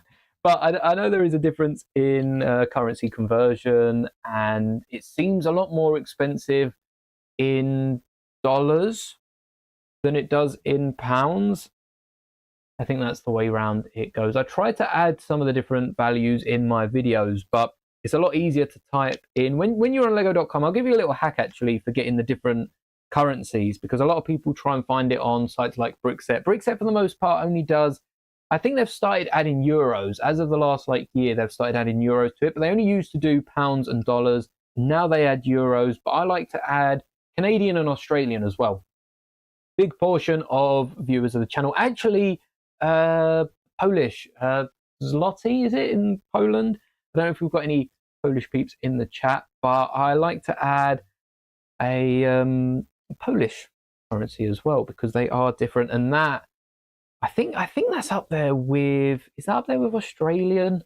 Is it not as much as Australian? I might be exaggerating a bit, but I know that's a bit more than euros, so it makes it seem like they're a lot of money, yeah. But all you have to do on Lego is when I go on lego.com, I get www.lego.com/en-gb, and there we go. We got Great Snow Blizzard is Australian, so I think it's nice when I'm watching videos, because a lot of Lego content creators are American, and like you've got Brixie, who's Canadian. There's a load in the UK as well, and I'm sure I haven't seen barely anyone really in the UK. I know there's quite a few that pop up from time to time, but there's not as many of the bigger Lego creators in the UK, at least not that come to mind. Again, I apologize if there are any. There is one, but I don't remember his name, and he's quite young. But it's nice to see all the different currency conversions. I know Brixie does it for American most of the time, major audience, which is nice because it's fairly straightforward to convert once you know some of the other sets, but no, the other sets values even. It's a little easy to convert between dollars and pounds, but it's nice to have it on the screen so you don't have to do any math. I'm sure most people that watch Lego videos aren't ready with their calculator to convert some currencies, but it is nice. 1.5 less. Yeah, it's 1. So Australian dollars are, I can't remember what I called them. The last time I did, I think it was my last releases video, I called the Australian dollar something and it stuck for that video, but I've completely forgotten what it was. But the Australian dollar is worth about 1.5 less than the American dollar, which means sets are priced 1.5 times more. And if you take something like the Jubba sail barge, we'll get into the little trick in a second. But if you take something like the Jubba sail barge, which here in the UK is priced at $429, and then on the Lego website, if we look at the American, it's going to take a bit to load because I am pushing the stream and everything out, but the USD is $499. Now, if you think that is a lot and you haven't checked out the Australian, in Australia, the Jubba sail barge is a whopping total $799. So you're looking at that $500 to $800. That is about 60% more, which does line up to the about 1.5 times less. $800 sounds, $800 is a lot. $500, 400 and something pound is a lot of money for a Lego set or otherwise. And there's a debate. Is it worth it? Personally, it does look pretty cool. Will I be spending it? No, of course I won't. But maybe one day I can get the sail barge and something else. But to convert, I'll have a visual for the video as well. So if you do want to come back and watch the video tomorrow, just so you can see what I'm trying to explain, it might be a bit easier. But when you're on lego.com, the reason I have been able to cycle through the currency so easily is because it's lego.com/ for me, EN-GB.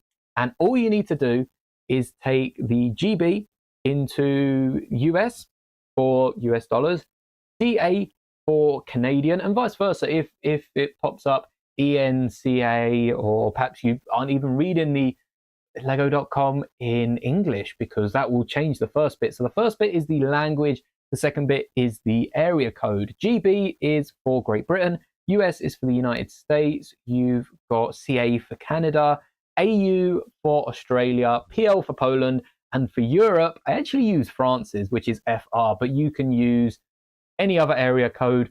I only remember France's because euros tend to be the same everywhere.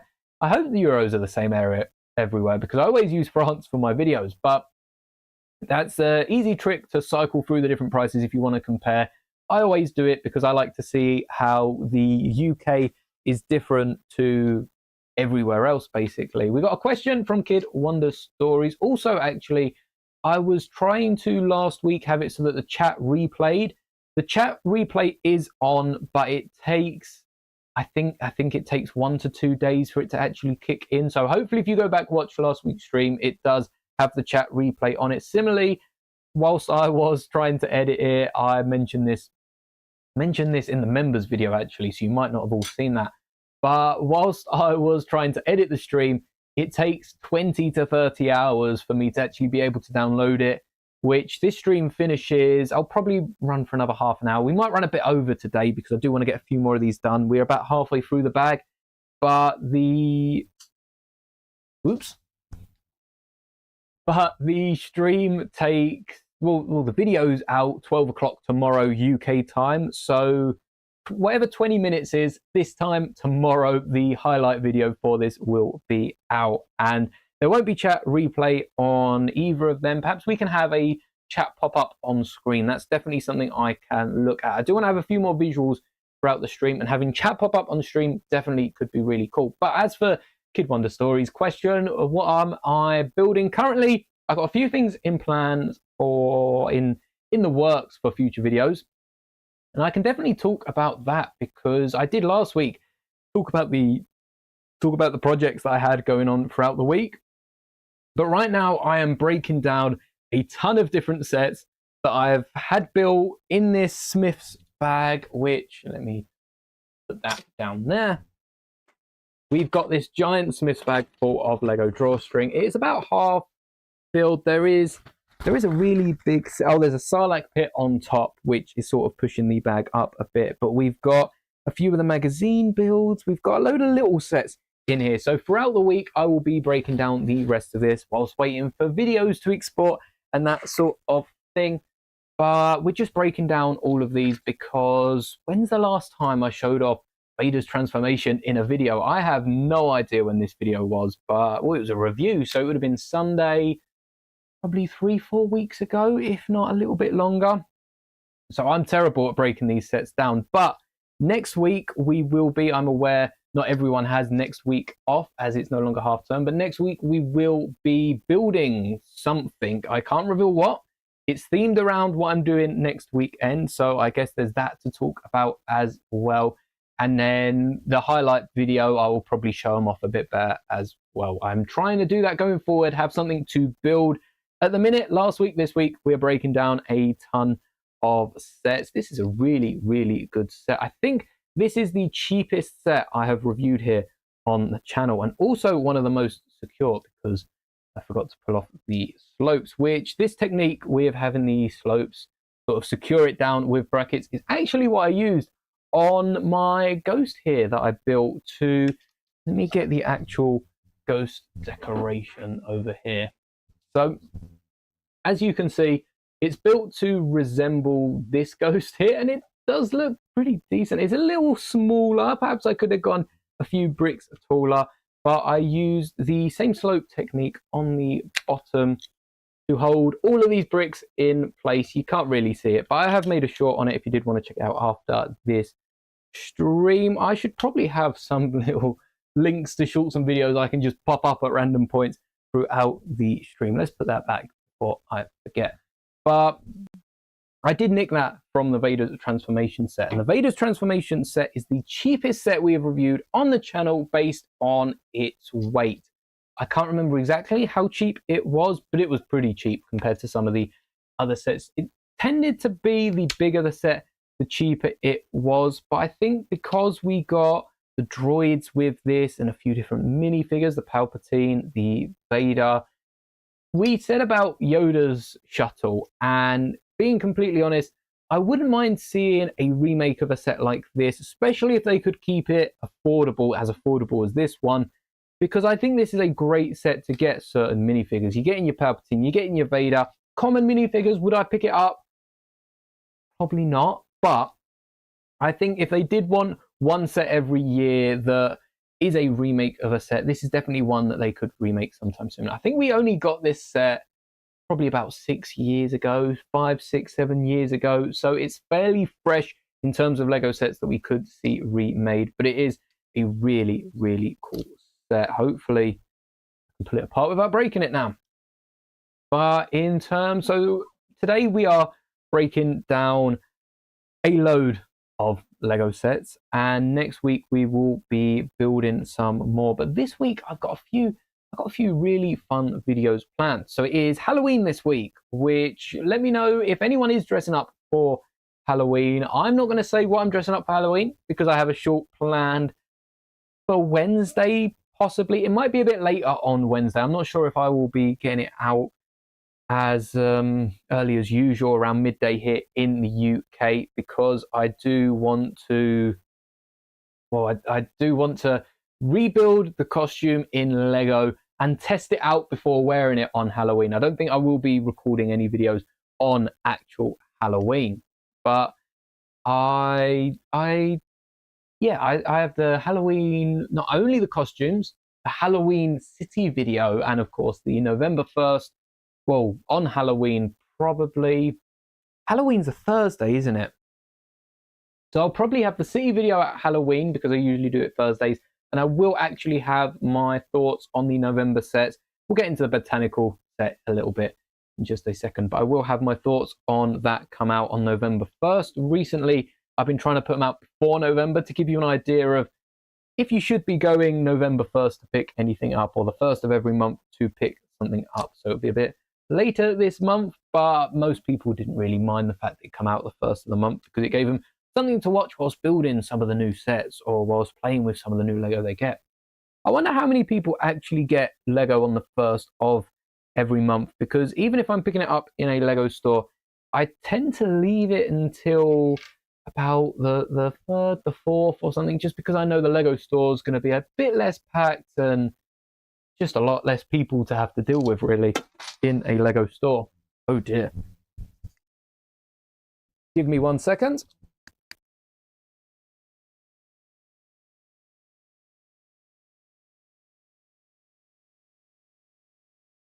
All right, and I just had to mute my mic because I was brushing. Oh, I've forgotten a bit of Lego. Well, that's all right. I can reach in to grab that one.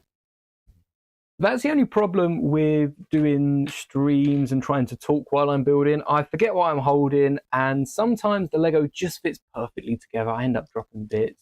But with the Lego stores, I wonder how many people actually get Lego on the first of the month, because Lego always have some really big promotions going, the gift with purchases, and I wonder if that is to reward people that show up or to make sure people will keep showing up. It is definitely very interesting.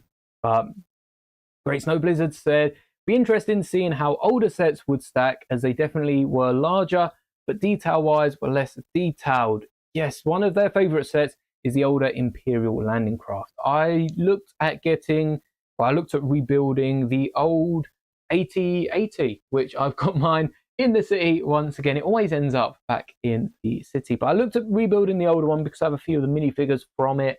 I think I was ordering I was going to order the anniversary Maul minifigure from the new book, the encyclopedia. I might wait until next year around April, which is funnily enough around my birthday, to pick up both of the encyclopedias, the set and the minifigure one, because that new Palpatine, we've got to speak about that new Palpatine. The Palpatine from Rise of Skywalker, the Palpatine clone minifigure looks really, really good. And I'm really happy they announced that, because I technically have already built a custom version of Palpatine from Rise of Skywalker, but I was going to create a custom minifigure, torso decal, and a dress piece for it. And now that Lego have done it, it's just saved me doing a custom Palpatine, so I can cross that off my list and get working on another one sooner. So I'm happy Lego have released a minifigure for that. It's a good minifigure as well.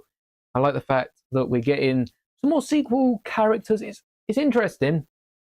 I think Lego are aware that most people that like the sequel trilogy, well, a lot of people have gone to collecting a lot. Well, even I have collected quite a bit from the sequel trilogy, because the Funko Pops were always on sale where people weren't picking them up.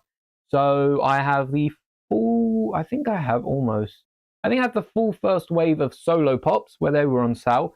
I have almost all of the Last Jedi. I might have the first wave of Last Jedi Pops, and then I have a few of the later releases as well. Some of the chases and that I've seen dotted about. Again, ones that have been going for fairly reasonable prices because not many people have been wanting them. But I think they've picked up that a load of sequel trilogy fans are collectors, and Lego can get away with adding something like a Dark Ray and an expensive Falcon, because people will be buying that. Sequel trilogy fans will be buying it for the Ray minifigure and either selling the rest of it on or buying that piece elsewhere. I'm sure they must earn some sort of benefit from people shopping on Bricklink. I don't really know how that would work, because I don't think Bricklink takes a cut of anything, but they must definitely get something from the traffic that the site. Well, I guess you've got the Bricklink designer program now, so that's probably earning Lego quite a bit. I'm not sure how much the designers actually get, because with ideas, I think you get 1% of sales, and then you get a little bit of recognition. But even that has been changed recently, and designers aren't. I mean, with the botanical, so the botanical garden is an idea set, and that has the set designer as a minifigure, which you'll know if you've watched anyone's designer interviews and when they announce the set, if you saw anyone's announcement videos. But they're not naming them on the box. The minifigures aren't named because they can be whoever you want them to be, and even though they've paired them up for the set, they haven't. The instructions tell you to put the two elderly minifigures together in the cafe where they're having a nice lunch and stuff like that. But they can be elsewhere. You can pair up different minifigures, perhaps have a bigger family, and perhaps it's just one massive family going to a botanical garden. But my point is, they're not. Well, they've probably got a page in the instruction manual for the designer.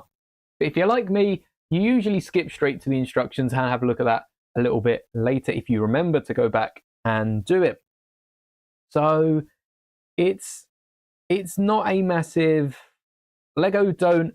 For instance, if I was to have a Lego Ideas set made, which again, I do have a Lego Ideas set over on Lego Ideas, it's in my link tree. If you go onto my YouTube account, if you are on a computer especially, you can open it in a new tab and follow along with the instructions.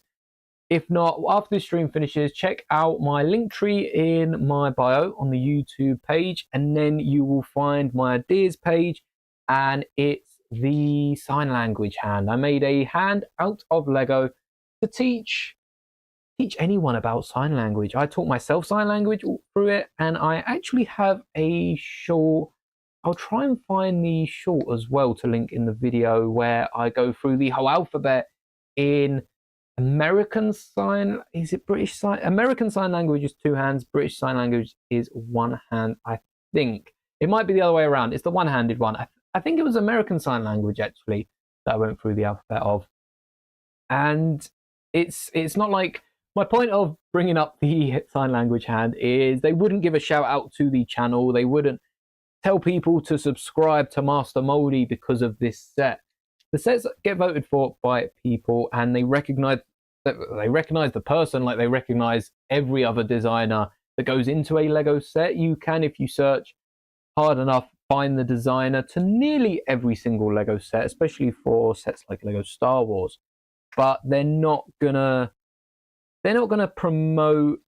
A lot of people don't have Lego channels or anything like that. A lot of people over on Ideas have a lot of time on their hands and just make sets in their spare time, which fair enough. A lot of the people that have sets made have either kept improving that set, like I did with my mannequin hand. There's a few different versions. In fact, on YouTube, I've made a few videos. Ideas wasn't really too popular on YouTube, so I've sort of stopped making videos on it, and it was a lot of work. It was very stressful actually trying to keep up with everything on Ideas, because there was one point from about September of last year to April of this year, I was keeping up with every single, even though I stopped posting around the new year, I was keeping up with every single update, they have different activities and different competitions over there.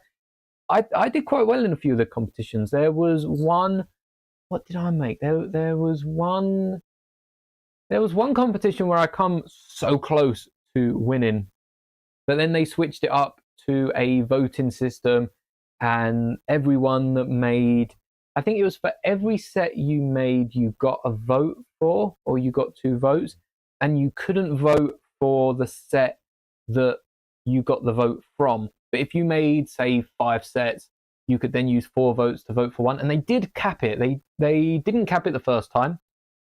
I mean, no one made exactly 100 sets and skewed it. There's not a lot of messing around over on Ideas, but there's it was just a bit odd what was going through. But I think that wasn't because of what I was building or what anyone else was doing. It was just because of what was popular on Ideas, and what was popular with the people building Ideas didn't line up to be necessarily the best models, but it'd be themed. So like if you did an Ideas project on a cat, we got the tuxedo cat as an idea set.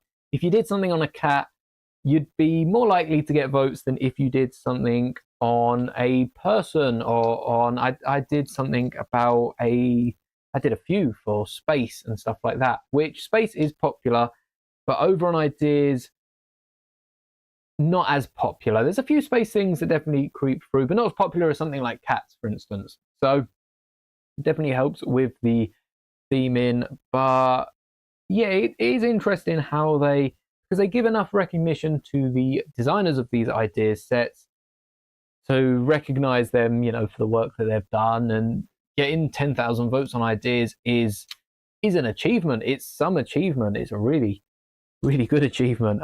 One day, you never know, I might end up with my own idea set, but it's not something that I exactly am trying to. Well, I'm not pushing for it. As you can see, I don't advertise my ideas set. I'm sort of letting it go its own way. If we hit the next milestone, perhaps I will try and push for it a bit more, because I think currently on like 300 votes, and it needs 1,000 for the next milestone, and then it's like 5,000, 10,000. And when it hits 10,000, it gets put into all the other ones, and it might make a set if it gets that far. But there's so many of them now that do reach that. I can see them eventually upping it to perhaps 20,000 votes or 15,000. 20,000's a lot to double it, but I'm pretty sure it's 10,000 votes you need. Either way, it's I'm keeping tabs on it still. We've got something like the Pixar lamp that they announced months ago.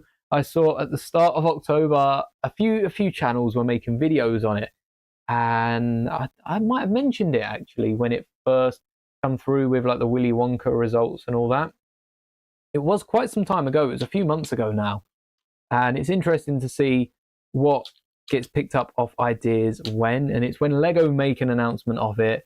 It's a bit more not popular. It's a bit more in the mainstream media, which is interesting to follow along. I do follow along with ideas, but yeah, it's I think I don't enjoy it as much as something like, well, even breaking down sets and talking to all of you watching now. It is still quite fun to do and talk about Lego. I enjoy talking about Lego, but when it comes to building something, especially through ideas, I just don't think it is the platform for me. It's a very specific, it's a very small niche of Lego ideas. Even with the sets, they, as far as Lego goes, idea sets aren't usually catered for Lego fans, especially looking at the Botanical Garden, which we will get to in a minute. But first off, the Great Snow Blizzard makes a great point. Aha! And that's nothing to do with them being a member, though I have heard if you join the membership, your Lego IQ does double. As soon as you join, you don't have to wait for any sort of delivery. It's what I've heard. I can neither confirm nor deny. Legally, I have to say that it's up in the air, but I have heard it. But he said it will be interesting to see if the sequel trilogy gets a revitalization. Ooh, first time. Like the prequels, or will it continue to be hated? I think we've seen that quite recently. We've seen a bunch of Star Wars creators. I'm not going to start listing them off. It's a very dark side of YouTube. I know I was one at some point, not one of the ones I'm talking about, but I started the channel as a Star Wars creator and realized Lego's much more fun. Users that watch Lego videos are so much more inviting, and the content itself is a lot more fun than talking about Kalish's backstory or something like that. No offense to Grievous. Grievous has one of the best backstories in Lego, but I'd rather build a mock of it than talk about it for a while. Anyway, a lot of Star Wars creators, when the sequels were coming out, dunked on the sequels, hated on the sequels, and made up all these stories because quite a few people didn't like the sequels. It wasn't their Star Wars. Disney didn't try to make it their Star Wars. Disney made Disney Star Wars, and I think a common theme with sequels, with remakes, is people don't like change. And we see it with Lego sets. We see it with helmet holes. We see it with, what else have we got? We see it with the eyes. Right now, it's eyes, it's pupils, and it's rubber capes. Pupils and rubber capes are the big things now.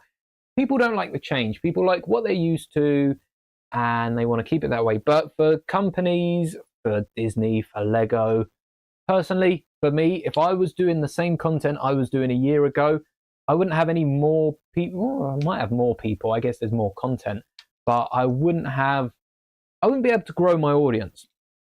From a company standpoint, because at the end of the day, Master Moldy is a company. It's me, but it is still, it's got to be able to profit off itself, basically. I've got to be able to afford the next Lego set, to build the next mock, or to build the next whatever it is down the line, and that is paid for mostly by ads here on the platform. So thank you to everyone who's watching an ad. Speaking of which, I think it's time for another ad break. And again, I'd be really interested to see if this does cut to an ad for most people while I'm drinking, or if the ad comes 5 seconds early. But Anyway, with the sequel trilogy, yes, with the sequel trilogy, it's a bit. With the sequel trilogy, it's interesting to see how the opinion has changed. I don't think the opinion has changed. I think the vocal majority has changed, and I don't want to get too technical because oh, what ended it. Yeah, that's a good point. With the ads, it is a bit abrupt to just cut away, but yes, don't worry, we are still going. I know I normally stream from about 10 to 12. I think I'm going to finish building this, finish talking about the sequel trilogy, speak very, very briefly on the botanical garden towards the end, and then we'll wrap it all up. But with the sequel trilogy, the vocal majority when the sequels were coming out were quite negative because, to be honest, people like me who did enjoy the sequels, did I enjoy it as much as the prequels? No. Last Jedi Last Jedi left a bitter taste in my mouth, but we had Solo and we had Rogue One. Solo, so The Force Awakens I watched 3 times in cinema. Then Solo I watched 3 times in cinema. Growing up, I didn't get to watch the prequels in cinema. Whilst the prequels were coming out, I was being introduced to the original trilogy on video, on VHS, and I'm not that old, but that does make me feel a bit old, having watched the originals on VHS, the original edition as well. And we had the gold edition on VHS. Well, but I grew up with the Clone Wars. The Clone Wars was the first thing I saw as it was coming out. We probably watched the prequels when they were out on DVD, or perhaps when they came free to some platform. I don't know if they would be like Sky premieres back in the day. I don't know if we got them, but something like that. I would have watched the prequels when they were much more available. And Clone Wars was my first proper bit of Star Wars content. So growing up with Clone Wars, sequels was a little step back. But what people wasn't expecting, we went from original trilogies in the 70s, and prequels come out with their flashy lightsabers, a few more skills, very fast pace. And it's a bit like video games as well. Video games nowadays are a lot more wow. It's a lot to take in if you grew up playing something like Pac-Man and Tetris. I'm not saying the original trilogy fans grew up with Pac-Man and Tetris, but you know what I mean. It's a big step up from that style of movie. Star Wars was a very space western, and I think the prequels upped it to less of a old western. I don't really know any new western movies that have come out, but I'm sure you are following along. Hopefully you are following along. And the sequels then come out and try to continue the old space westerns. So you look at lightsaber fights, they still had some of the choreography of the prequels. If you actually watch some of the sequel fights, there's definitely still some choreography that's overlapped from the prequels, some different styles that have been continued, but it's very slowed down. It's very half, it's not prequel level because the characters hadn't trained. Most of them were picking up swords for the first time on screen, and you could see that on screen. Whereas Phantom Menace, the first duel we get is Qui-Gon, Kenobi, and Maul. Maul's been a little out of practice. I think we now know that he was technically killing a few Jedi beforehand. Qui-Gon wasn't his first kill, but as far as we were aware, Maul had been training for that for so long, from this evil Sith Lord that in a few years overthrows the galaxy. So he's been trained pretty well. The Jedi slightly out of practice, which is why they didn't end up victorious. I don't know if you could call it victorious if they did end up killing Maul, but didn't end up defeating the Sith and keeping the Sith out of the galaxy. Well, Maul was replaceable, which eventually, he did. But if they would have bested him and survived, I'm not quite sure I would call that a victory. But the sequel trilogy fights are definitely slower. And as they go on, they get a little bit better. But, Rey is never Obi-Wan and Anakin on Mustafar level with a lightsaber. She just sort of holds it to deflect lightning at some point. I don't really know. There's not much to go. I mean, you get a bit of force action with it on the water moon of Endor in episode 9, but it's just not that prequel level. Now, back to the sequels in general and how that's changed. Well, when people are watching it, they're more likely to complain about it.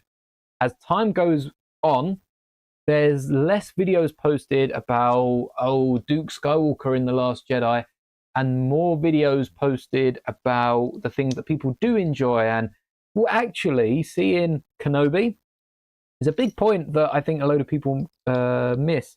You look at Kenobi in A New Hope and Empire Strikes Back. When somebody mentions Kenobi, I think of that Ewan McGregor, that who voiced him in the Clone Wars?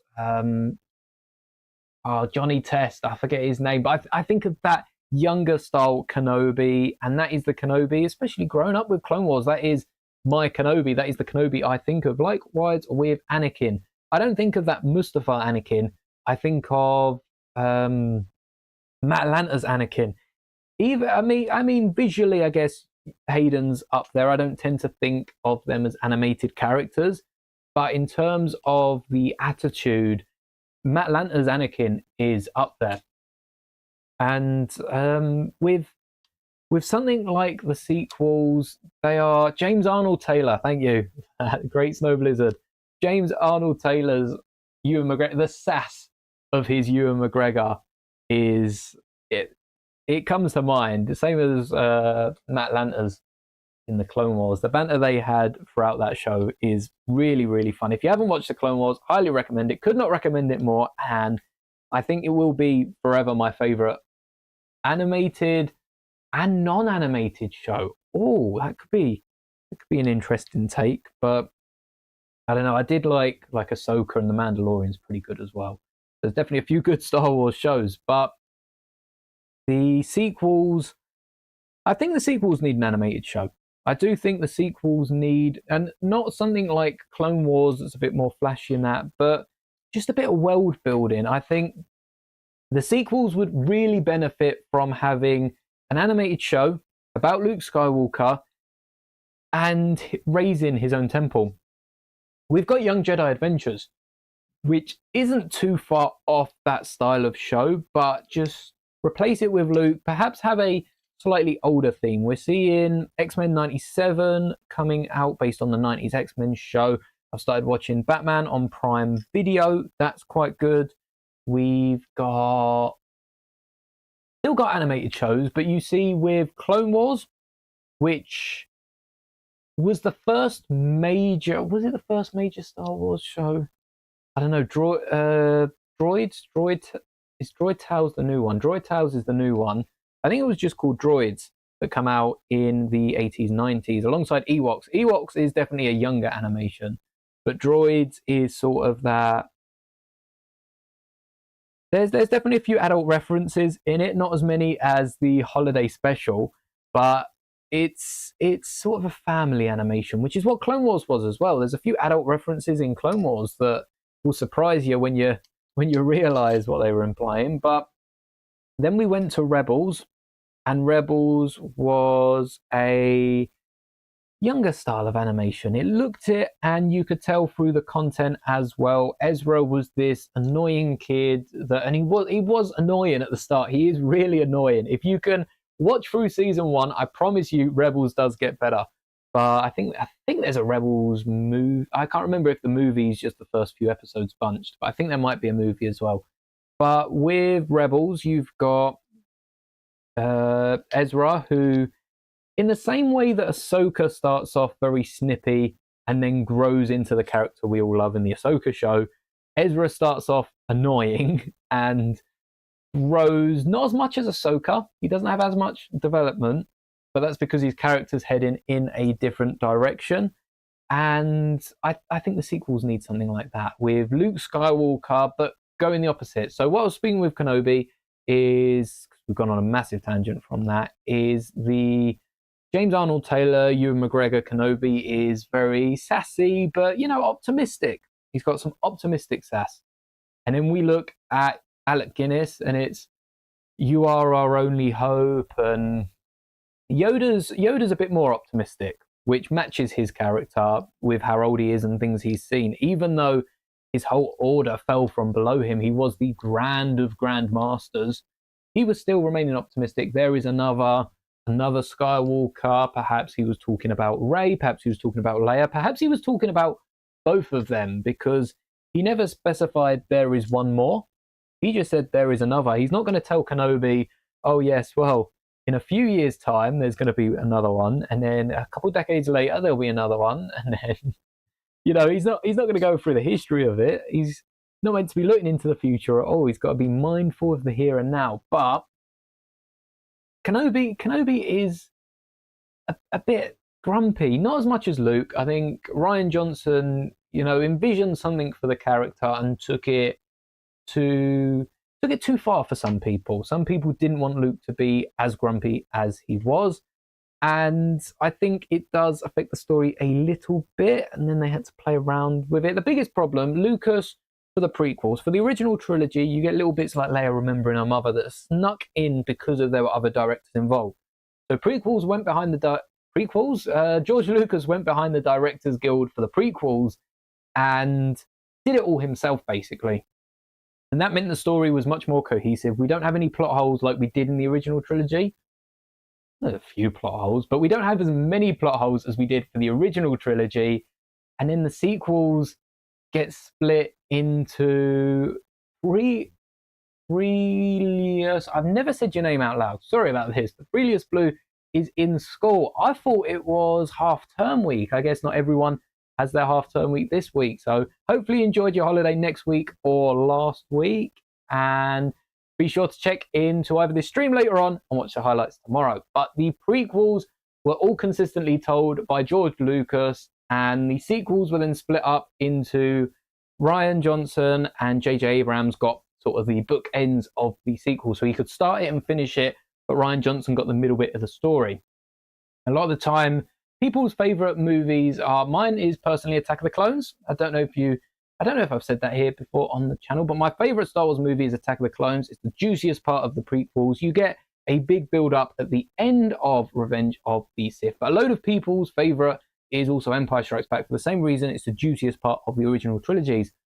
Of the original trilogy, I think there's only one, but the sequel trilogy, The Last Jedi, there's a lot that happens, but not a lot to take away from it, because they sort of tear down everything that got built up in The Force Awakens, which is, it definitely works and doesn't work. But I think, as Great Snow Blizzard said, I think the hardest thing to deal with is the old man Luke compared to the EU Luke. EU Luke rose above Anakin. But now we're seeing a Luke who was set up for his prime after Return of the Jedi. Still a bit to go. He still had a few issues to overcome, a few hurdles to jump.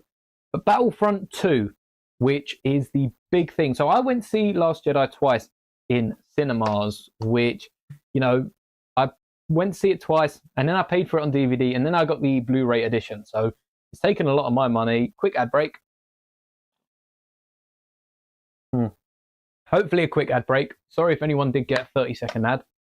But I think, so I went to see it twice in cinemas, and that was off the back of seeing the others 3 times. After The Last Jedi, I saw, what came out? No, Rogue One. Rogue One came out first, didn't it? So I saw Force Awakens 3 times, then I saw Rogue One 3 times, then I saw Last Jedi twice. I did see Solo twice, and I saw Rise of Skywalker once. By that point, we had Disney Plus coming out, and it was like 2-3 months before they were on Disney Plus. But I think with the big difference with The Last Jedi was we had the Battlefront 2 campaign, which was in 2 parts, one released up to the movie and one released about a week after the movie. So I went to see The Last Jedi after completing the first one. I completed the first one. I think I got the game October when it came out, and I completed it pretty much that weekend. And then when the next one came out, I completed it and then watched Last Jedi again. And it didn't line up. The Luke that we saw in that, the Luke that we saw in comics. We had a few comics, a few books at the time. Luke didn't really show up in the books, which was odd. But not the books that I read. There were a few books that he did show up in. But the Luke that we got was very optimistic. Even these people that were sticking with the Empire after Palpatine fell, he was convincing them, do you really want to do that? He wasn't saying join the light side or else. He was questioning them and seeing if that's what they really wanted. And eventually, just by the good nature of himself, convincing them to join the Resistance and the Republic. Let me grab something else to build down while I'm talking. And to break down. Build down? Break down. And then we get shown Duke, the old grumpy man in The Last Jedi, who, picks up the lightsaber. That is the peak of The Force Awakens. It's built up to finally Luke's got his saber back. We're going to see him in action. And he throws it over his shoulder. And straight off the start of the movie, that is, I don't think it's the first thing we see. I think we do see something with the Resistance beforehand. Because I think The Last Jedi movie literally continues from where the campaign of Battlefront leaves off, and I think it's on the planet, the green planet that the Resistance were hiding on, that they got spotted at the end of the first movie. But the problem is it doesn't line up. It starts off as a joke. Luke throws the saber over his head. If he didn't care about it, he would look at it and drop it. Like that, I feel like that'd be more emotional. The fact that he just throws it over his shoulder on the top of the mountain, I can't remember. On Arcto, the island. I don't think the island gets a name. I think it's just the planet.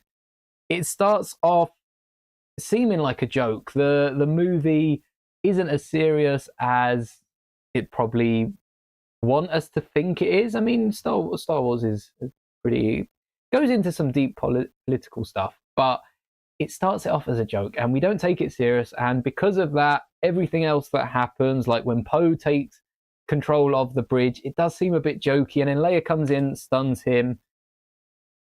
The movie just seems like a joke and it doesn't fit. And Rian Johnson did want his own trilogy. He didn't want that movie. And I think, well, not to say he didn't want the movie. It's Star Wars. Everyone wanted that movie. But he did want his own trilogy. And I think it would have been better to leave J.J. Abrams to tell his story. We saw the writers are a whole another thing, because the original script for episode 9 with like Coruscant and all that was some deep Star Wars territory. And I think that would have been the seriousness we needed. I like the way they went in the end, to be fair, but I think the big thing is the level of seriousness just didn't come across in The Last Jedi, and it did make it seem like a joke. And if you start off the movie with something like that and it isn't a comedy or isn't trying to be, it just sets the wrong tone for the entire movie. And people aren't going to take it serious. People are going to meme it on the internet. It's still being memed today. There's a whole subreddit for it, sequel memes, of all the different memes for it. And a lot of them do, unlike prequel memes where you've got like visible confusion and they take a Star Wars frame and apply it to something else. Most of the prequel memes are just frames from the prequel trilogy, whereas sequel memes are actually taking the mickey out of the sequels for the most part. I haven't been on there recently, but yeah, it's disappointing. But like I say, nowadays there's a lot more positivity about the sequels. People are sort of missing Star Wars movies, so are going back and watching these a lot more fondly. And hopefully that will just continue to go as the years go by. Again, I do think, will sequels be as popular as the prequels? It's hard to say. It is hard to say. I would want to say yes, just because of, population increase on the planet, and this will be the entry point for more Star Wars fans than the prequels were, and the prequels were an entry point for more Star Wars fans than the original trilogy were. Much more hype. I mean, you look at someone like Solid Brick Studios, David over there. He was buying so many Force Awakens. I remember it distinctly. He did so many videos buying out a ton of different merch and stuff, not just Lego, but general Star Wars merch, because growing up with the prequels, if I had that much money, I definitely would have been doing the same, by the way, and probably not even posting about it and trying to earn a penny back, but just going out, buying everything. I bought so many, like I said with the Funkos, about Force Awakens and Last Jedi. Last Jedi, because of the reception and the backlash it got, and the fact that, you know, we'd already seen The Force Awakens and we'd already got Rogue One as well, which was Force Awakens for prequel trilogy fans almost, that also catered to the original trilogy. Amazingly what Disney did with that, and even with Solo as well, tying in that early Empire for prequel fans and a character like Han Solo, they did kill off and probably regretted just a little bit. But getting all that merch from it, yeah, I think that's going to be worth a lot in the future. It'll be interesting to see how it fares up to the prequel trilogy. I did get a question. I'm just looking from Kid Wonder Stories. Who would you choose as your partner? Palpatine, Mace Windu, Anakin Skywalker, or Count Dooku? Now, if you are watching this as a highlight video, I want you to let me know in the comments. Palpatine, Mace, Anakin, or Dooku?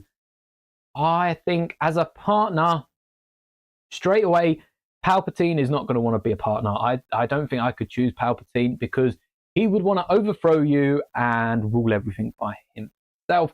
Mace Windu also has a fascination with the dark side. He's a cool character, but again, as a partner, I feel like he's very much, he will do things how he wants to be done. And I think that's true about the Samuel L. Jackson portrayal, and even in 2003, where he was just punching all of the battle droids. He wants something done, he's going to get it. I don't think as a partner, he would follow along with so many plans. Anakin Skywalker would probably not like it a lot of the time. And Count Dooku, oh, it's definitely between Anakin and Count Dooku. I don't know who I'd have to pick. I think Anakin would be a sick partner. I mean, you could make a plan together, and 9 times out of 10, he would probably just get it done by himself. And I think for that, I'd have to go with Count Dooku.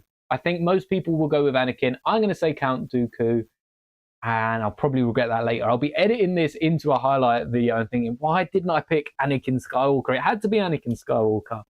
But Horner66 said the crew that made Rogue One needs to be in charge of all Star Wars.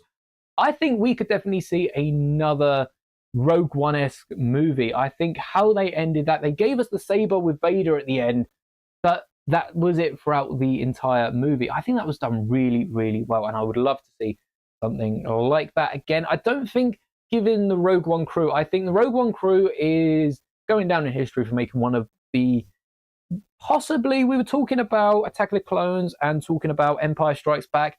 That is the second Disney era movie, so perhaps that can be thrown up there with Clones, Empire, and we've also got Rogue One, because we all know Last Jedi is not making that top of the tier list. But yeah, that I don't know if I'd want to see another movie like that, because I think the more we get of that, it takes away. But I would like to see another movie. The Rogue One was so different from everything else that we had at that point, and I think that's what we need. We need that Daisy Ridley movie to come out and be so different from the sequels and go, you know what? That movie alone makes the sequels worth watching. That's what we need. That's, even if it's not an animated show, that's definitely, yeah, I mean, Great Snow Blizzard, the mama joke in The Last Jedi. It's not great, and you've got little bits like when Luke has a serious moment, and he's like, "Who are you? Who is this Rey character, and why is she important?" And then she goes, "I'm a nobody," or she might have said that earlier. And then he asks where she's from. She says, "Where's she from? Jakku."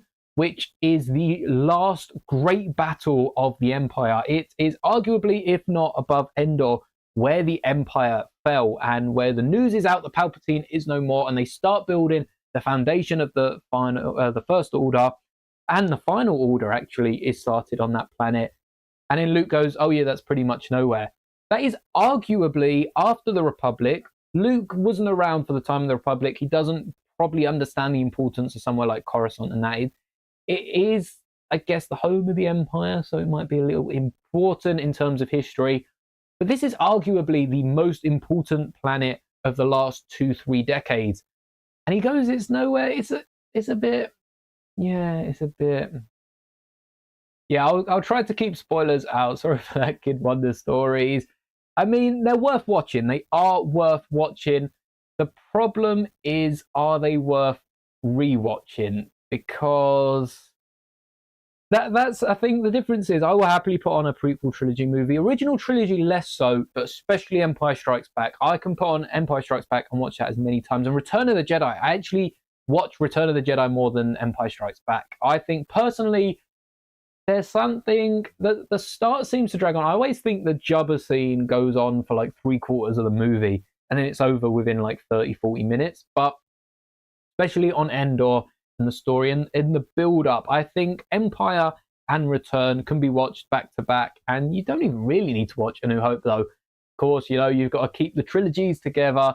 Same with the prequels. The Phantom Menace could be watched without. Force Awakens could stand alone as its own movie. But does The Last Jedi and Rise of Skywalker add up? Not as well as the others. So I'm going to wrap up the final few comments here and then wrap up the video. We didn't get to look at the Botanical Garden, but stay tuned because this Friday I will be posting a video about it again. On Wednesday, we've got the custom designed minifigures. On Thursday, we've got the Halloween City. There's a few of your comments that I will be adding. If you do want to see something into the city and are watching this live on the channel, or perhaps watching this before the highlights is up, go over to the Lego City video. We've got a massive spider in the works, so stay tuned for that on Thursday. But let me know what else you'd like to see me add into the city. Just has to be Halloweeny, and then I'll do a similar thing for Christmas as well, which we'll try and work on a bit soon because we've left this Halloween update a bit last minute. I also want to be working on, you know, I'm going to let you know because I have to hold myself for it for the video. I'm going to start working on a little Fortnite mock as well.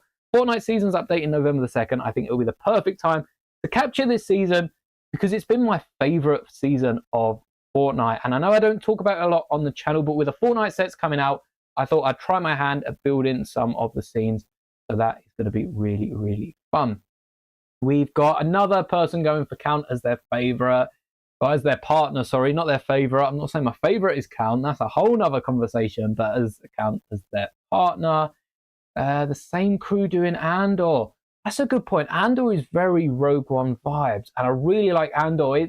It's on one hand a shame that it's 2 seasons, but again, like Rogue One, that standalone movie, I think it just makes it all that more better. Have I played Clone War, the Complete Saga, Lego Star Wars, the Complete Saga? I have. I've played through the Complete Saga, the Clone Wars, and the Skywalker Saga. Skywalker Saga, amazing game. I'd love to see Batman, Harry Potter, something in that size of game. I think that'd be really, really awesome. And don't know what happened with my voice there. Really, really awesome. And I think that is all for today's stream. We've got through most of the bag. I have that Sarlacc is really, really big in the bag. But I have a few other little magazine builds. I'll get that done throughout the week. And next week, we will be building something. It will be themed. It will be fun. And I hope I can see you all there again. Odd time because a lot of people are at work, at school and stuff. But it is fun. It is very, very fun. Great Snow Blizzard is more of a COD player. I was, and then I went over to Fortnite. And I'll be honest, the reason I like Fortnite is because every few months they update it, and I don't have to pay for another COD game. But on that note, I hope you enjoyed. Be sure to like, subscribe, all that good stuff. Execute Order 66 on that like button. Make sure you are subscribed. And may the bricks be with you always. Thank you so much for watching this live stream. I hope you can stay tuned, check out the highlight video for all the extra little bits that I am going to add. And I hope you have an amazing week. And I hope to see you next week.